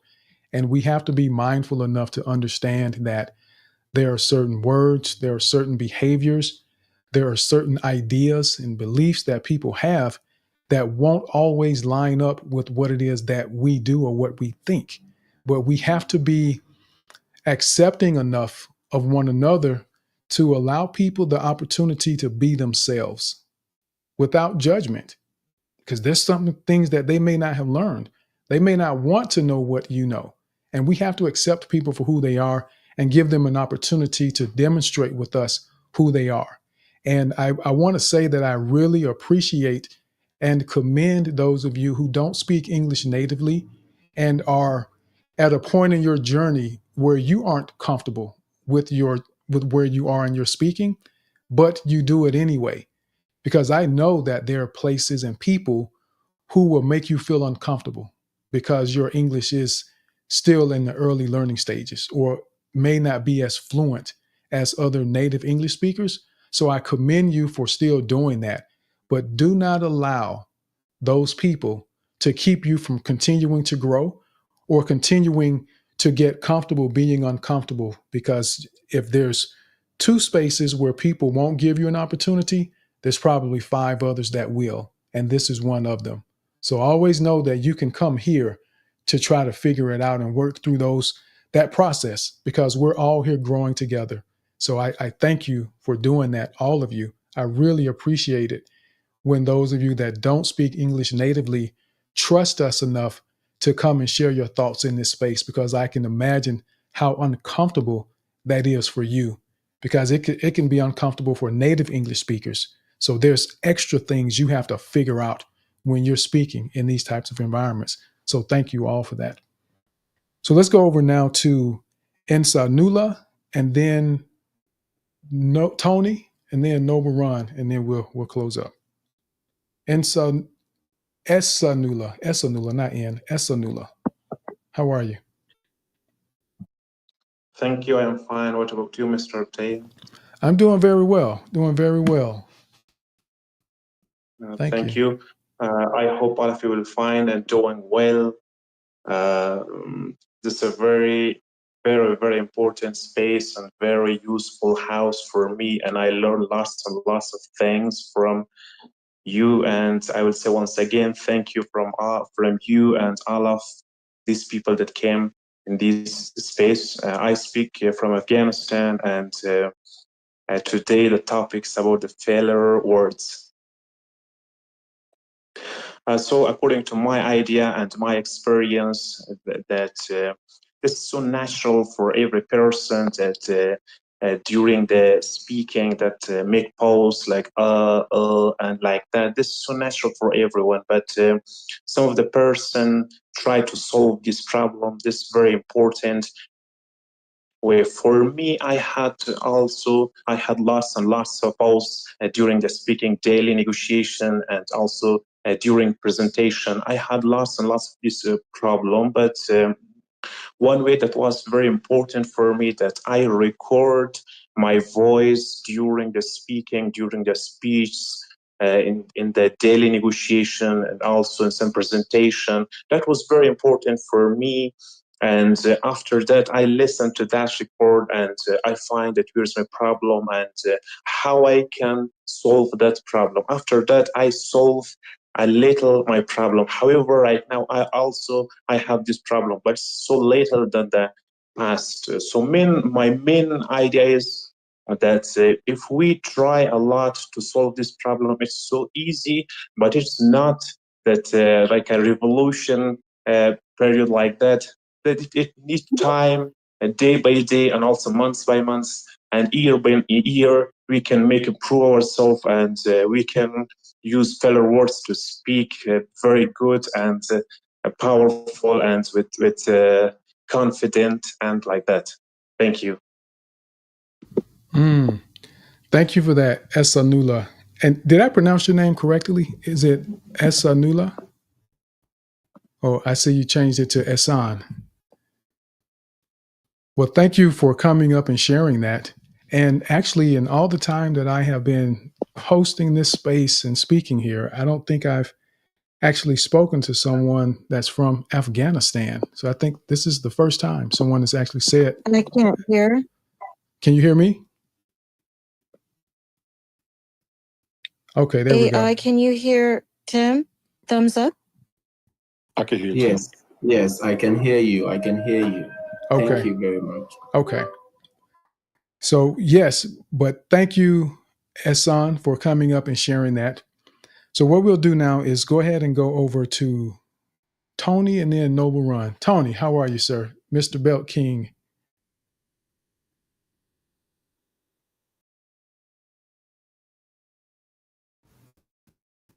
See, I can't hear Tony.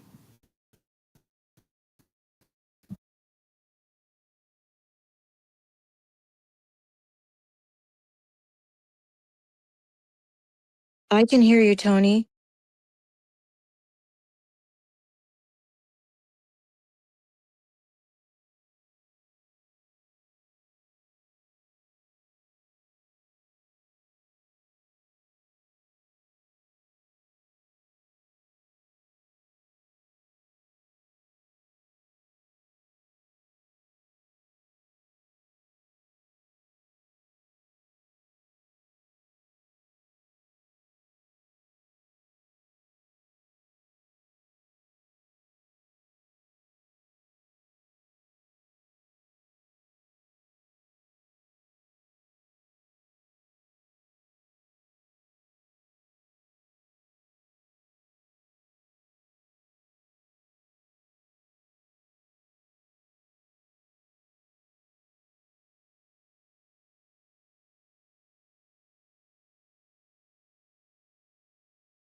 Thank you, Tony. Thank you, Tony. Great to see you, sir. And I will admit, Tony, I didn't hear a word you said, but where two or more come together, touch and agree, I figured I was safe to use the same emoji that they were using. So that's what I was doing to stay connected. But what I would what I would guess you were saying, Tony, is that I absolutely need to get back on the stream and join you guys in some of that football talk and fantasy league, not mayhem, but fantasy league excitement that's going on. And I know with you being someone that does live streaming, the filler words is something that you probably think about and have worked on at some point, but it works for everyone in different ways. And you do a great job with what you do. And it's very natural and it's very relatable with the way that you present yourself. But I thank you. I appreciate you for dropping in, Tony. I know you drop in from time to time when you can, but I did not hear a word you said, sir. So I have to go back and listen to the replay so I can respond more appropriately to you in the message or something if I need to. But always great to see you. Noble Ron, let's go to you, sir.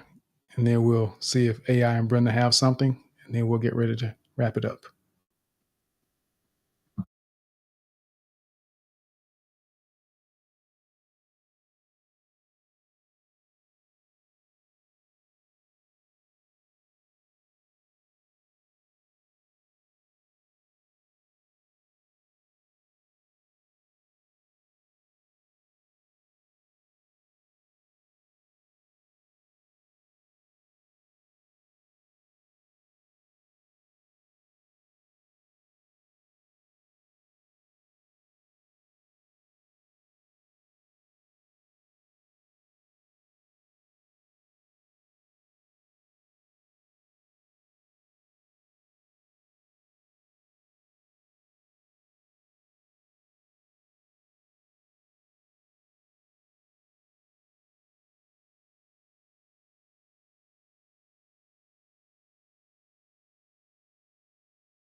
Thank you, Noble Ron, sir. Always great to see you.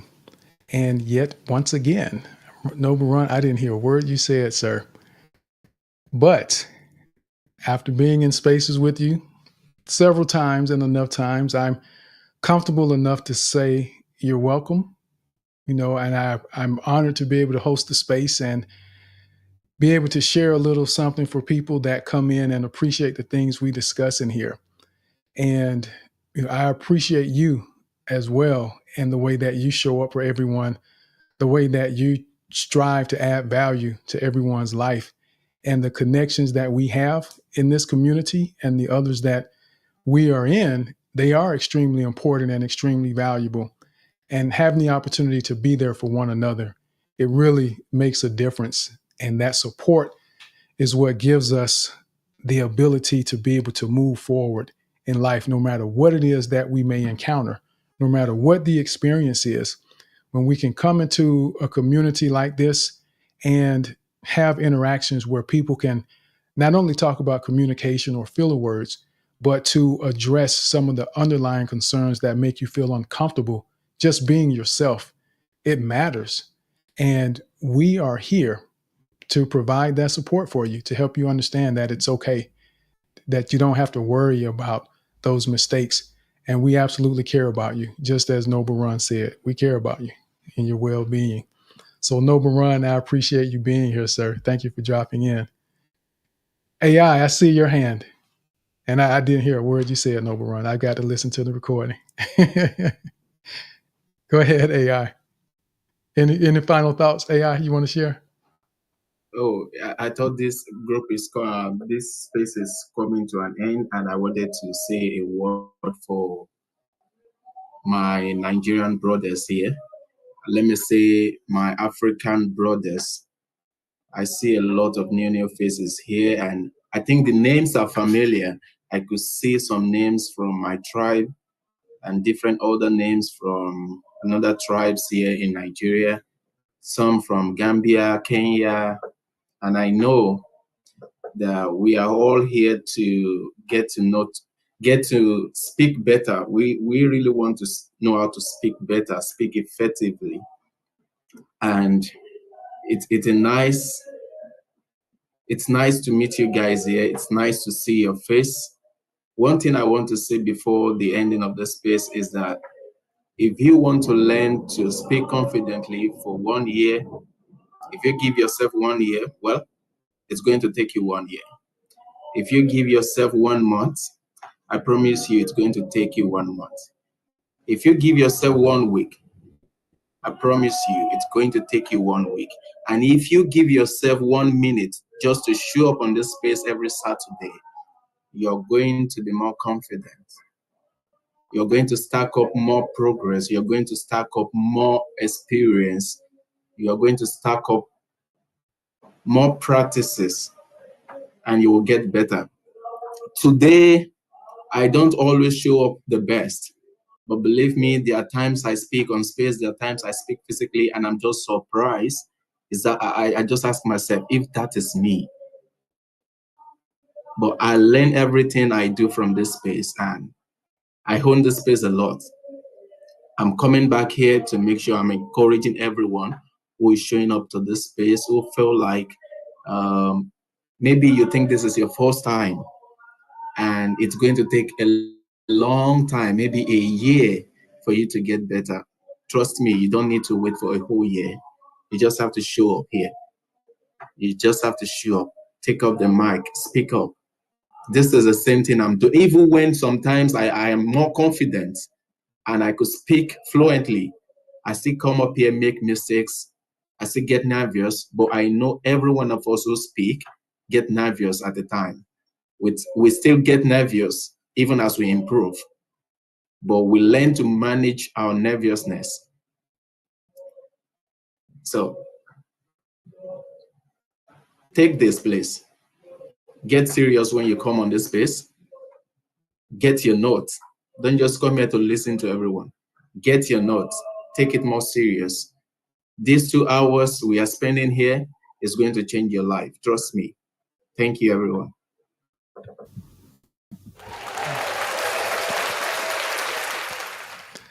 Thank you, AI, who so masterfully utilized his 4 Ps in this soliloquy. Is that the right word for it? Soliloquy or mini log that he gave. I appreciate that, AI, and you're just demonstrating the value of what we discuss and the importance of implementation. We can listen, but we actually have to do it. And I just kudos to you, sir, for the way you did that. It was very intentional, even down to managing your filler words as you were speaking. And it sounded like you were preparing for your TED Talk that you will do here at some point in time. So kudos to you, AI. Brenda, any final thoughts you want to share? Yes, and thank you so much, sir. Can you hear me? Thumbs up, Tim. Yes, I can hear you. Okay, you little devil, you. Okay, so anyways, you are gonna just freak out. I mean, Tony gave an awesome mic drop. Noble Ron was right, and Noble Ron also gave a great speech. So you're gonna have fun going back listening to that. First of all, I would like to say filler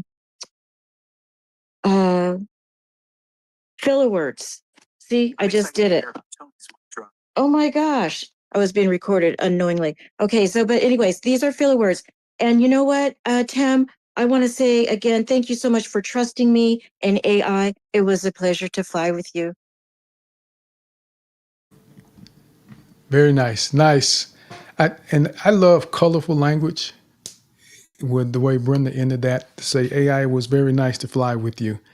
Little things like that. I love the playful use of words, and it adds a level of dynamics and connection for people because it's outside the box and it gives them something to think about, and it makes you memorable for people. When you say little things like that, use analogies, those things are memorable for people. And they often say that you want to be first or last when you're presenting, especially if there's other people. But if you do something or say something that's memorable, it doesn't matter what order you're in because people will remember those things that stand out. So don't try to be what everyone else is or do what everyone else is doing. Be yourself.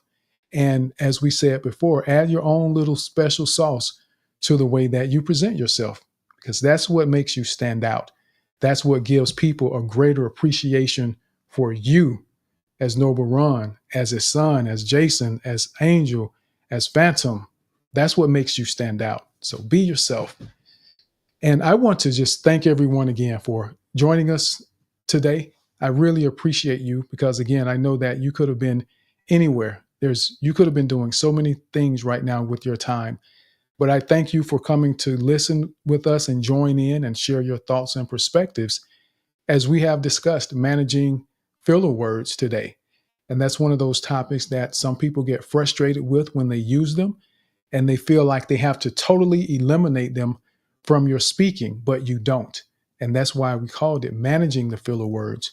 But that's going to be great information to go back and listen to for those of you who may have come on the tail end.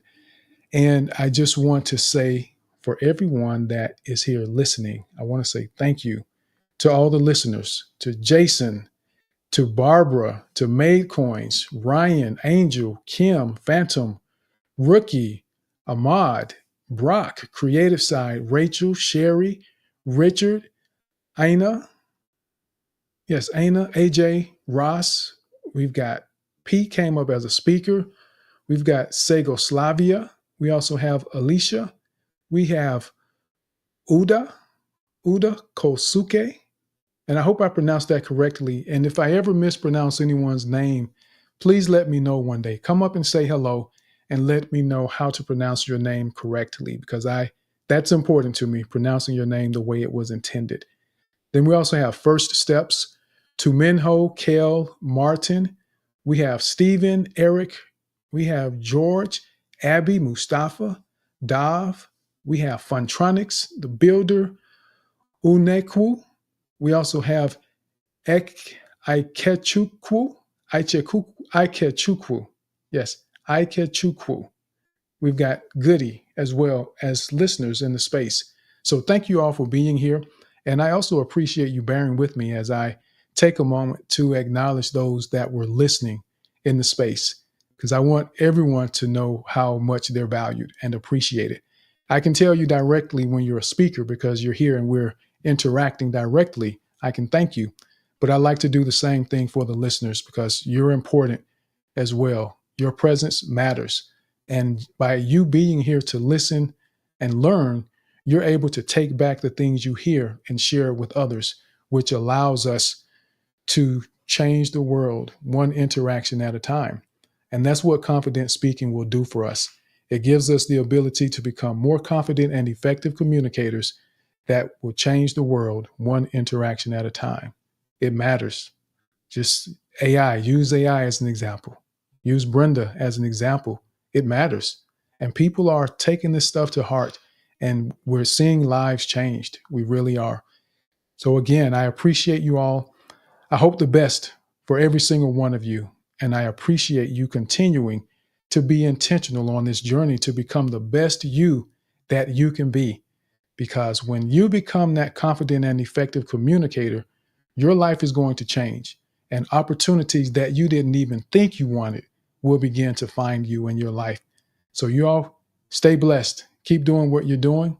And until next time, I pray God bless you in everything that you do.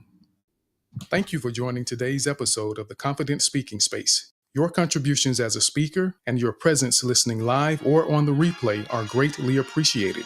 If you enjoyed the experience and want to show some love, feel free to visit the link on my profile and buy me a coffee. Until we meet again, I pray you have a fantastic week ahead. So be blessed, be safe, and be intentional about becoming a more confident and effective communicator.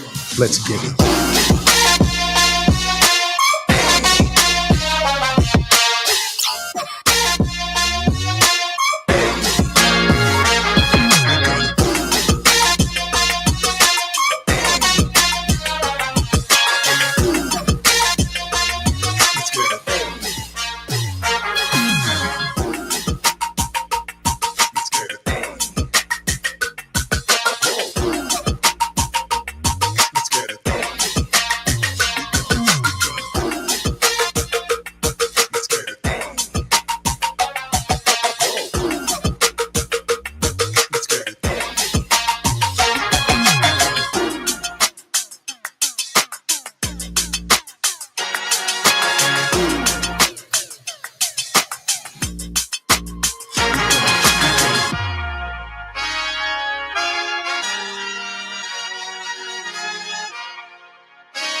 We gonna